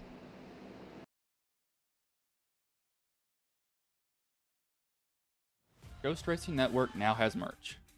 Go to grnmerch.com to browse our selections from stickers to custom-made by request hoodies and shirts. If you've ever wanted to support Ghost Racing Network outside of YouTube, here's your chance. Ghost Racing Network, for the scary side of iRacing.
Back live, getting ready for the restart here at Atlanta Motor Speedway. Looked like we may have had one of our drivers already drop out. Nonetheless, as noted, getting ready for the restart here. Could be the final one, or this is where things could get crazy. Cautions tend to breed caution, especially when you get to the end of crazy races like this one. A little bit of tire spin, and yeah, this is going to cause a big stack up into one. We are 3, almost 4 wide. A couple guys on older tires in the front. And the guys on new tires, they're ready to go. Joey Hickox looking to the middle, 3 wide out back. Looks like everything gets sorted out nice and even. And that 3 truck is on a move. Joey knows this is his best shot to get out front, get in the clean air. And now he's going to look to the top side. But how about Robert E. Morrison trying to lead himself a lap here at Atlanta? Grant Turner still ripping the top, trying to get by Dalton Steele. They're going to make some contact. Got to be careful here. Up front, Justin Parham looking to make a move back here. We're fixated on the 3 wide right now. Richard Hurst on the bottom. Grant Turner just able to get clear, and that leads us back up to the front. How long can Robert Morrison hold off? Ripping it off at turn 2. Is that top line? Joey Hickox got the run. Now he's going to jump to the inside. Guess who's going to follow? Justin Parham. No, dips back in line now. Joey's got a chance to get the clean air here. He's going for it. Looking for the slide job. Can he complete it? Out of 4, he does. New leader, Joey Hickox. Caution is out. We got a wreck near the back. Big one on the front straightaway. The 15 of Tyler Dudley. Did he sneak through? Couldn't tell if he was able to make through right there at the end or not. And this one looks like might have took out a decent amount as well. Worst of it, though, looked like Guy Bracco. And yeah, the whole front right of that 69 machine is completely gone. Let's go back and take a look. It's your 9th caution of the night, and it falls with 25 laps to go. Should be no surprise because things are just getting that aggressive here late. Let's back this up to 3 and 4 and take a look.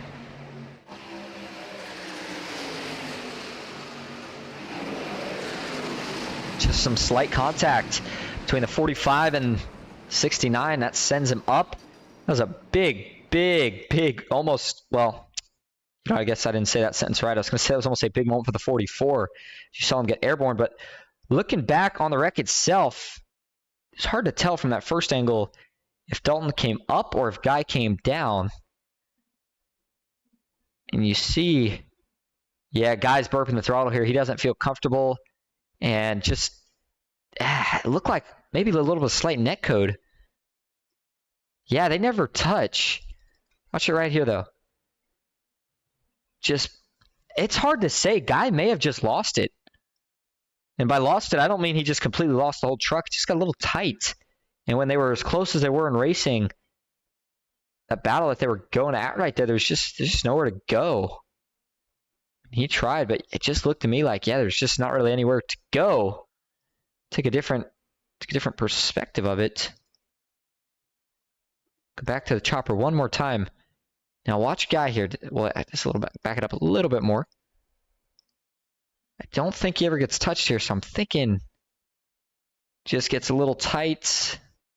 It's hard to say. There might have been a slight bit of net code. Whatever it is, it sends the 69 slightly up the track. 7 of Grant Turner's there. He's got nowhere to go. They both make heavy contact into the outside wall. There's a 76 of Richard Hurst. He's got nowhere to go either. And then everybody sliding through the grass trying to miss it. 2 truck gets in it. A lot of these guys just nowhere to go. But the 44 of Philip Willis almost got upside down. Watch this.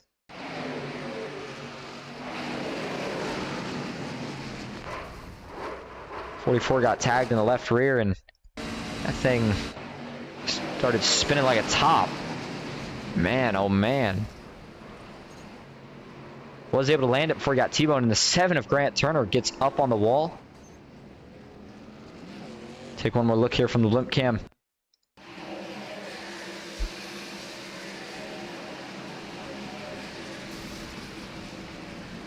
Everybody trying to miss it. Oh man, the 98 of Jeff Carl. Took a pretty big hit. Matthew Fritz, see the job he did getting through there. Saw that from the TV view, and that's curious enough to make me want to see a cockpit view. Watch the 29 get through this one. Sees it, starts checking up. Looking low, middle. Gets in the grass a little bit to miss it. Sees Richard Hurst, high, low. Got to make a decision. Back low, just misses the 7. Quick thinking and fast hands saved Matthew Fritz in that one. Man, oh man. Guy Baracco in the pits. Not sure if he's got a fast pair, but he does still have a lot of heavy damage. So this should put us at a restart with what looks like 21 laps to go if we get the one to go this time, which we sure enough do. Joey Hickox, for the first time tonight, is going to be restarting as the leader, and he chose the outside. He's got Robert E. Morrison to his inside, and he's hoping that the 43 and the 47, for that matter, of Sam Boutwell, they stay kind of where, I guess in a racing form where they just kind of pucks the 19 in. Maybe those two go at it too much. Justin Parham can't find a way around. A couple laps, that could be all Joey needs. Again, we're starting to get down to crunch time here. You got to wonder who's got a set of tires left. When do you take them? And if you don't, when do you push the set you have now? 22 laps to go is still kind of a long run here at Atlanta. I think maybe you got to wait till we get under 15 to go before you start doing anything too crazy. Joey's going to try to get clear here before we get to turn 1. Watch for wheel spin. It's going to be, again, a big factor on this restart, especially with how old the tires are for some of the guys up here that did not take tires. Tried a little bit of strategy. We'll see if everybody can survive it right here. 9th caution. We'll see if we can make it 10 before this thing's all said and done. Hopefully not, but here we go. Green flag is back in the air. Joey gets a great restart. Robert E. Morrison, not so much. That hurts Justin Parham. Now he looks back up. That causes Justin jumps to the middle. Now he has to check up. Joey Hickox has already pulled away to a second before we even got to turn 1. One truck on the apron off the bottom. There's Grant Turner in the middle of your screen. He is already making moves through the middle. He goes. Justin Parham now looking back to the inside here of Robert E. Morrison. He has got to try to find a way back to the front here as soon as possible. Joey absolutely is thrilled with what he saw in his mirror right there. Sam Boutwell settled into second. We'll see if he can track him down. Again, the draft pretty powerful here, especially if you are running as hard as you can. Not worried about saving tires. Parham got around Robert E. Morrison now. He's on the outside, sitting just behind John Bell. Does Bell try to jump to the inside here of Sam Boutwell? He doesn't. Try to push his teammate. Meanwhile, further out back, 45 of Dalton Steele. He wants to make some more ground before this thing's all said and done. He jumps to the inside of the 43 of Robert E. Morrison. 3 wide through the middle goes Justin Parham. He gets clear. Back up to the top he goes. Now here comes the 45 of Dalton Steele, and that is exactly what Justin Parham needed to do through all that chaos, was to stay calm and get in front of it as soon as possible. There's the 69 of Guy Bracco getting back up to speed. So now it's Parham's turn to set his sights on the leader. If you're Joey Hickox, do you push or do you try to save some tire right here? 19 laps to go, no pit stop scheduled. I think maybe if you're Joey, you got to try to save a little bit of tire here. And that way you have a little bit more to work with when Justin gets up. And, you know, Justin's going to have to push here, so he knows he's got to catch you. John Bell still fighting hard to see if he can get back to Justin Parham. But the real battle right now on track is the battle for 8th position. Ninth position. The 11 of Ron Hollifield trying to make it work. He just got taken 3 wide. Big move. Almost some contact right there for Chase Greer with the outside wall. He was able to steer it down and avoid any. Richard Hurst stuck behind the 11 machine right now. A lot of dirty air being stirred up. One guy, though, that has not been affected by it right now is Grant Turner. He is putting on a clinic right now, driving his way back through the field. If he can get himself up into the top 5 and has a set of tires left, we get another caution. I say you go down, slap the last set on, and you might see him get a win here. Grant has had a ton of short run speed. The struggle has been in the long run. Joey's lead has now been trimmed down to under 0.3 of a second. Justin Parham and company, John Bell and Dalton Steele, have all made their way up. Justin running that middle line. Looks like John Bell and Dalton Steele are still running the bottom line. And Joey, when they get there, does he stay to the bottom or does he think about doing a different line? Looks like he is going to stick with the bottom for now. Parham's going to try to get to the right rear. Can he do it? Joey is going to try to slam the door. Oh, man, Justin almost got into the outside wall. Has to let out of it. Got to think he may not be too happy here, but he is this time going to get to the outside of Joey. Joey's trying to fight clear here. Can the 3 slide up again? Can't quite do it. Door was open just enough for Parham to get a side draft. Here they come down the front stretch. Joey still continues to fight, and they continue to fight for second. Bell on the outside, Steele on the inside. Just behind them, Chase Greer and now Grant Turner. They have both made their way back up inside the top 5. And inside the battle for the lead here. First 7 trucks all within a second of the leader. Kenneth Redinger. Who would have guessed that we would have had a chance to still say his name this late in the race? Unfortunate news for Redinger here is that I think he is still fighting a lap down. Can't tell if he's fighting. Yeah, he's still fighting a single lap down, so he's in 21st. Gonna need another caution so that he can have a chance at that lucky dog. Up front, they're still racing side by side for the lead. I think these guys have decided no more tire saving. It's all go from here. Joey's still working the bottom. Justin's still working the top. If Joey can make that bottom work for long enough, it seems like the trend tonight has been that the top fades eventually. Caution is out. 10th caution of the night. Who's at 4? Looks like Robert Morrison. 43 truck. Don't see any damage. Stephen Hins was the other truck involved. We saw him rolling on the apron.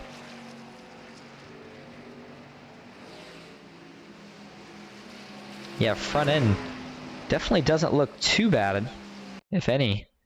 And let's see what happens here. This is off of turn 2. 43 up top. Oh, makes some contact with the outside wall. Just gets a little tight and then trying to come off the wall. Wall kind of bounces him off, sends him down into the 2 truck of Stephen Hins, who had nowhere to go. They both hit the outside wall pretty hard. And it looks like these are indeed going to be the only 2 trucks involved. That's the good news. Take a couple more angles of it. Yeah, just nothing Steven could do there. Innocent victim in this case. And then, yep, everybody else does a very, very nice job dodging this one. 2 rolls down to the bottom and almost makes a little bit more contact with the inside wall, but is able to miss it. It's right on the cockpit view here for Robert. And that wall comes up so quick, and you have to run really aggressive out of turn, but yeah, the tires are just gone here. I mean, he's got almost full wheel lock to the left, and it's just not turning for him. Not much that he can really do in that situation. Had older tires, and sometimes that's kind of, I guess I would say, the dilemma that you run when you try older tires is you don't get that extra reliance. Maybe on new tires there, he's able to keep it out of the wall, but nonetheless, going to collect 2 trucks here. Gives us a caution, and more importantly, can he give us another restart? And, you know, normally at this point, I would say Joey Hickox is sitting there banging his head saying, come on, guys, kept that green. I felt like I had a pretty good shot at it. But with the restart that Joey got last time, he might like the idea here of another restart. Gives him a chance to pull away for another 5 or 10 laps. Who knows? Might be all he needs. As we go back live, the question here was who came in to take tires? And I think we got our answer right here. Joey Hickox decided it was worth the risk. Looks like he did come down to the pits here. We're going to check it out just to make sure. But yep, sure enough, Joey did decide to pit, but so did Justin Parham, who is your leader. So I wonder if Joey just did not get the best stop. Not sure what happened, but I think all these guys up here did come in and take their last, I would think it's probably their last set of tires by now. These guys definitely go through them here at a track like Atlanta. Nancy says, hold on, Joey. A win would be great. Joey looking for his first win on the season here. We'll see if he can get it. It's going to be, looks like a 9-lap shootout when we go back green. Again, 10 cautions here of the night. It's got a little messy, but we had a great long run stretch through the middle portions and a little bit to the latter portions of this race. Clean race or not, appreciate everybody that's out there watching tonight. Been a good little crowd at 20 people. This is my first broadcast back in a little bit too. Been having some difficulties. Dawson's been helping out, been a tremendous help. Speaking of broadcasting, taking a look at the next place that we head here on Ghost Racing Network. I guess I should say maybe that I head is going to be on Monday. NSRA normally would run tomorrow night, but Labor Day they're taking the week off. So Monday it's the Capital Auto Darlington Southern 250. This is going to be a good one. One of the crown jewel events for the Fast Track Sim Racing Cup Series under the lights of the Lady in Black. It is going to be a fun one. You don't want to miss out. 4th of the 5th no bull race, so there are guys that are going to be fighting for that money prize at the end of the season, and with only 2 races left in it, it's going to be exciting. It's also the first race of the playoffs, round of 16. You see it there. And Tuesday night, don't miss out. It's the Tuesday Night Thunder Championship for RMR. That is going to be a crazy one. We saw a crazy race last week. Tempers, we saw it all. And this week, we're going to see a very, very high-paying championship pot. And there were some teams disagreeing with each other, so we'll have to see how they all decide to sort it out for that event.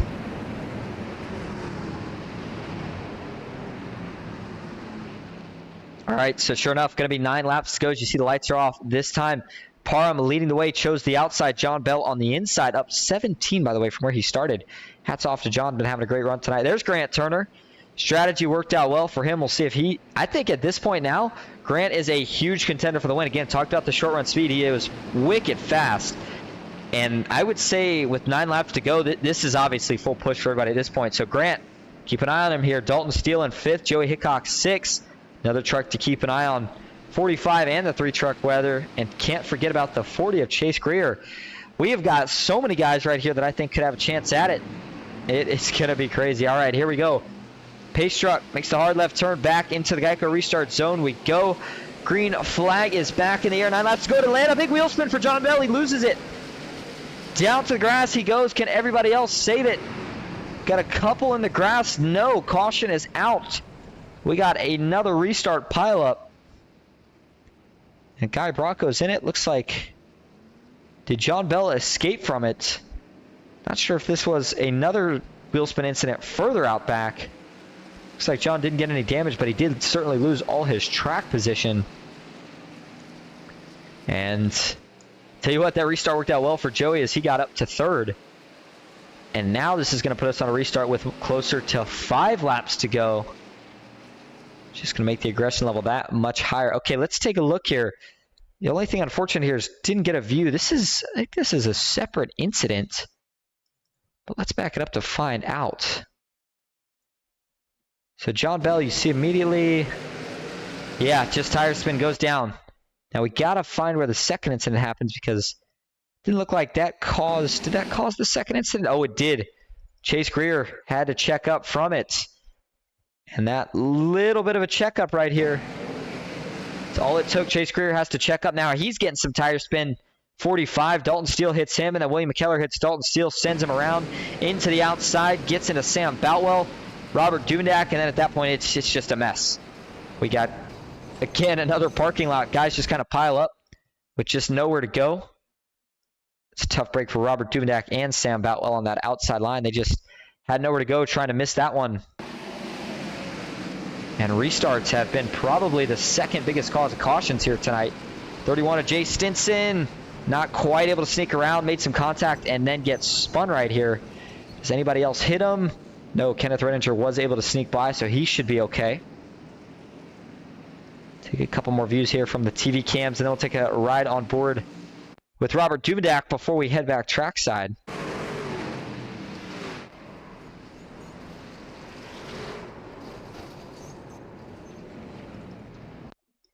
Take a ride, Robert Duvendak. And you'll see the checkup as it starts, and it just kind of works its way back. There's the initial boom, boom. And then just, yeah, man. Robert was 2 rows up. I think he escapes it. Instead gets turned and then hit around, beat up a little bit. John Lynch going by on the inside. I think he got some damage. Looks like Robert E. Morrison. A lot of guys involved in that one. But up front, a couple things changed. Justin Parham in first still. Grant Turner, though, up to second now when John Bell spun the tires. Chase Greer up to third. Joey Hickox up to fourth. And Dalton Steele rounding out your top 5. Chris Carter tuning in, says hello from Columbus, Ohio. Boys, good evening in the booth. Good to see you out here, Chris. Haven't seen you in a little while. Appreciate you checking in. Hope you're having a good night. Gonna see if we can get this thing wrapped up just before midnight. It's the Throwback 210. We saw some throwback schemes. I wouldn't say it was as festive as I expected, but certainly had some good ones looking from Jay Stinson, Joey Hickox. In fact, all of Hickox racing tonight, their throwbacks were absolutely on point. And the only way to, I guess, cap off the night for them would be with the win here. And Joey Hickox is a very, very likely contender right here. It is going to be a 4-lap shootout as the lights are not off. So on that note, we should be getting the one-to-go signal this time going green. Next time, we're going to take another commercial break because I need a drink of water for how crazy this finish is going to be. Stick with us. We'll be right back in Atlanta.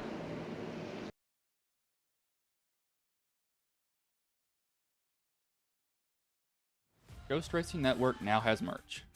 Go to grnmerch.com to browse our selections from stickers to custom-made by request hoodies and shirts. If you've ever wanted to support Ghost Racing Network outside of YouTube, here's your chance. Ghost Racing Network, for the scary side of iRacing.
Back live at Atlanta Motor Speedway, getting for the restart here. It's going to be a 4-lap shootout. We very well could see a new winner here tonight.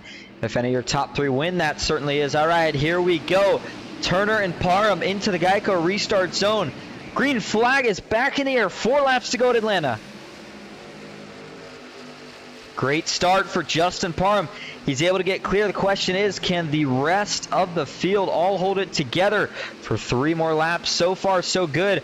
Parham is not going to be able to walk away from this one without a fight. He's got Grant Turner and Joey Hickox hot on his tail. Turner has got the outside, Joey on the inside. And I will say these two, you would say they got to sort it out, but it's too late in the race for that. Joey is absolutely rolling the bottom right now, gets to the side of Parham. And you better believe he's going to chase him right up the track. 3 laps to go now. Joey was able to draw side by side, but Grant gives a push to Parham down into turn 1. Battling out back, but all eyes remain up front. Joey Hickox, can he get clear? He does. Parham's going to have to look for a crossover here. Can't get anything. And Grant Turner, he's going to make the move. No, stays in line. Joey Hickox to the lead as we're coming to 2 to go. And I don't know if there was a tire strategy or what, but Joey just absolutely gapped Parham off of 4.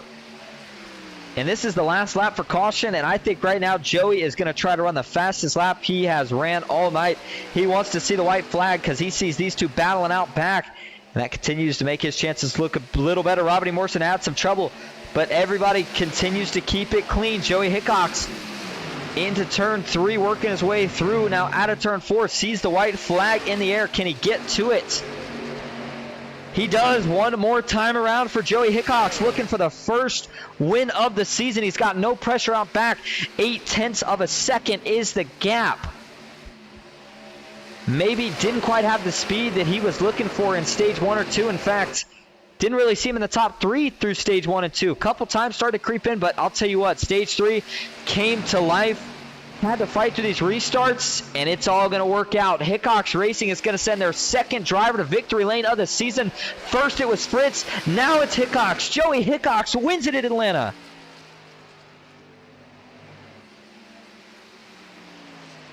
And what a run at the end from Joey Hickox. They had the term look like a bat out of hell. That is what he looked like right there. First win of the season for Joey Hickox. Second win of the season for Hickox Racing. And the journey of the playoffs is looking strong early. Everybody else going to pile drive it in. Joey driving it around. Talked about he had one of the best paint schemes. And he is going to get to show it off to everybody here as he finds himself in victory lane.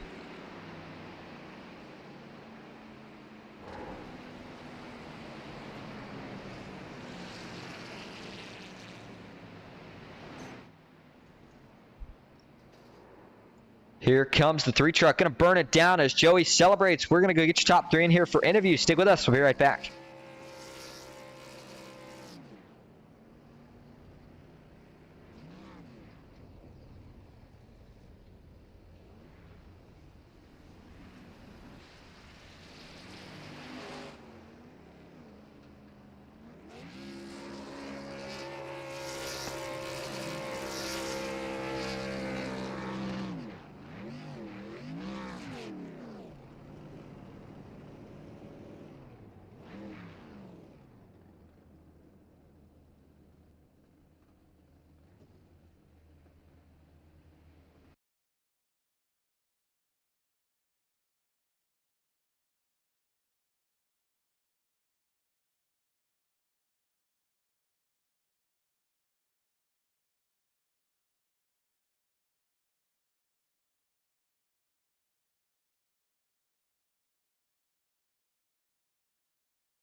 Back live at Atlanta Motor Speedway. We got your top 3 in the booth. Going to start first with 3rd place finisher, Grant Turner. Grant, this is all set up in the booth. You got a copy? Yes, I do. Well, got involved in kind of that late wreck there, but then, man, looked like just an absolute rocket ship back through the field. Caught another caution, a little bit of strategy play. You were fighting for it at the end. Come up just a little bit short, but overall, tell us about your day in the 3rd place finish. It was mostly about the tires today. I was kind of a sitting duck at the end there because I took my last set of tires with like 35 to go. Or not 35, sorry, 25 to go. And at that point, I was just trying to keep them up from under me and trying to stay out of trouble. You're able to stay out of enough trouble to bring home that 3rd place finish. Overall, though, tonight, a lot of short run speed. Maybe not quite what you were looking for in the long run, but we did see a run in the top line quite a bit.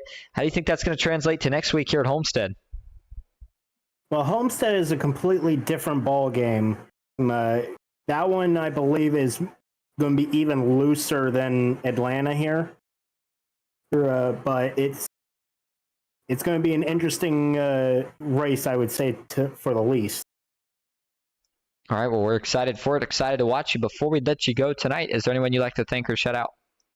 I do want to thank all of my teammates over at TMS, as well as everyone here in the league. I do want to thank all the sponsors of the league as well for helping us put this all together. I want to thank you up in the booth for even broadcasting this amazing race.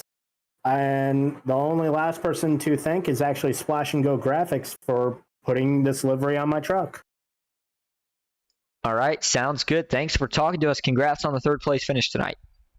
Thank you. Have a good one. You as well. All right, that's going to bring us to your second place finish, Justin Parham. Justin, this is all set up the booth. You got a copy? I do. All right, well, we saw you get to stage 2 when you come up one position short in the finish. But, man, that last restart was pretty crazy. Tell us about it. I just didn't have the tires.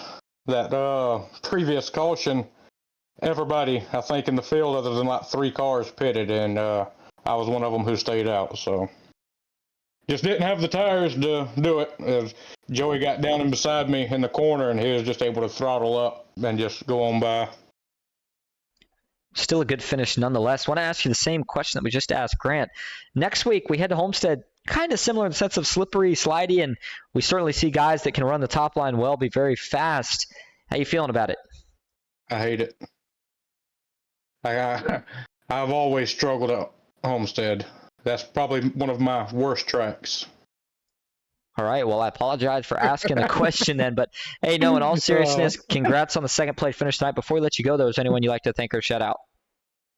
Just the league for putting everything on, letting us go racing every weekend, and y'all up in the booth for broadcasting it every week. All right, thank you for talking to us. Congrats on your second place finish, Justin. Yep, thank you. And that brings us to your winner tonight, Hickox Racing's second win of the season. Joey, you got a copy? Yes, sir. Well, it was a good-looking paint scheme, and it looks even better now in Victory Lane. First win of the season. How'd you play the strategy out there at the end to make it work? Man, fresh air and fresh tires is king at this place, and I thought with as many laps as we had to go, I'll come down and take my last set and hope for the best, and it worked out for us. Well, now, earlier in the race, we saw you get involved in the wreck. You took your fast repair, and I thought at the time maybe you'd be a little conservative. Didn't seem like it was the case. How important do you think it was that you started making a charge from that point all the way to the front? And do you think you would have saw the same result if you were more conservative? Probably not. I'd probably ended up in one of those wrecks. But I was just trying to get out of all the chaos. There was a lot of chaos middle way through the field on back. So I was just trying to keep track position and took a little bit of a gamble at the end of stage 1. I stayed out because I only had a couple laps on the tires, and it helped me. I net gained a bunch there. So that was a really good idea that Jason had for me to do that. So hats off to him in that one, because I don't know. I'd still been back there probably trying to peel the truck off the wall right now if it hadn't been for that one. All right, well, next race is Homestead, similar here to Atlanta. And as speed you have here late in the going, see if you're going to be pretty fast next week as well. Before we let you go, though, is there anyone you'd like to thank or shout out? Man, I got to thank you for broadcasting the course, Jay Simpson for being not only an awesome teammate, an awesome partner to run a league with. He's a really good friend. He's pretty much my best friend, so I appreciate the friendship there. I got to thank everybody on my team. Matthew Fritz, Randy Bonami, who's not here tonight, and got to thank all the sponsors: Flatwoods Hunting Club, Manny Rays Cemetery Designs, SPINO Designs, H&H Tractor Works. It's everybody who helps us put this league together, and man, this is awesome. I'd first points paying win in this league, and it's been a long time coming, bud. Well, first one of potentially many here. We still got quite a few races to go in the season. Congrats on the win, and thanks for talking to us. All right, thanks, sir. All right, Joey Hickox, your winner tonight. Coming in second, Justin Parham. Grant Turner brings it home third. Sam Boutwell fourth. It's going to be Robert Dudley rounding out your top 5. Jay Stinson brings home a 6th place finish. Kenneth Redinger in 7th. Jeff Carl finishes back in 8th. Chase Greer in 9th. And Tyler Dudley rounding out your top 10. Robert Duvendak finishes 11th. Matthew Fritz in 12th. Richard Hurst 13th. Ron Fenton in 14th. Moving on back, it's going to be Dalton Steele in 15th, John Bell in 16th, John Lynch in 17th. Philip Willis finishes back in 18th. Rounding out your top 20 is going to be Stephen Hins and Keith Prince. Robert Morrison finishes 21st. William McKellar 22nd. Guy Bracco in 23rd. Ron Hollifield in 24th. Johnny Hurst in 25th. William George 26th. Treston Fortson 27th. Billy Davison in 28th. Richard Hartman in 29th. And Jimmy Scamordella rounding us out for our 30 truck field here tonight. It was a good race, a little messy at times, but nonetheless a phenomenal finish. Congrats again to Joey Hickox on his first of the season.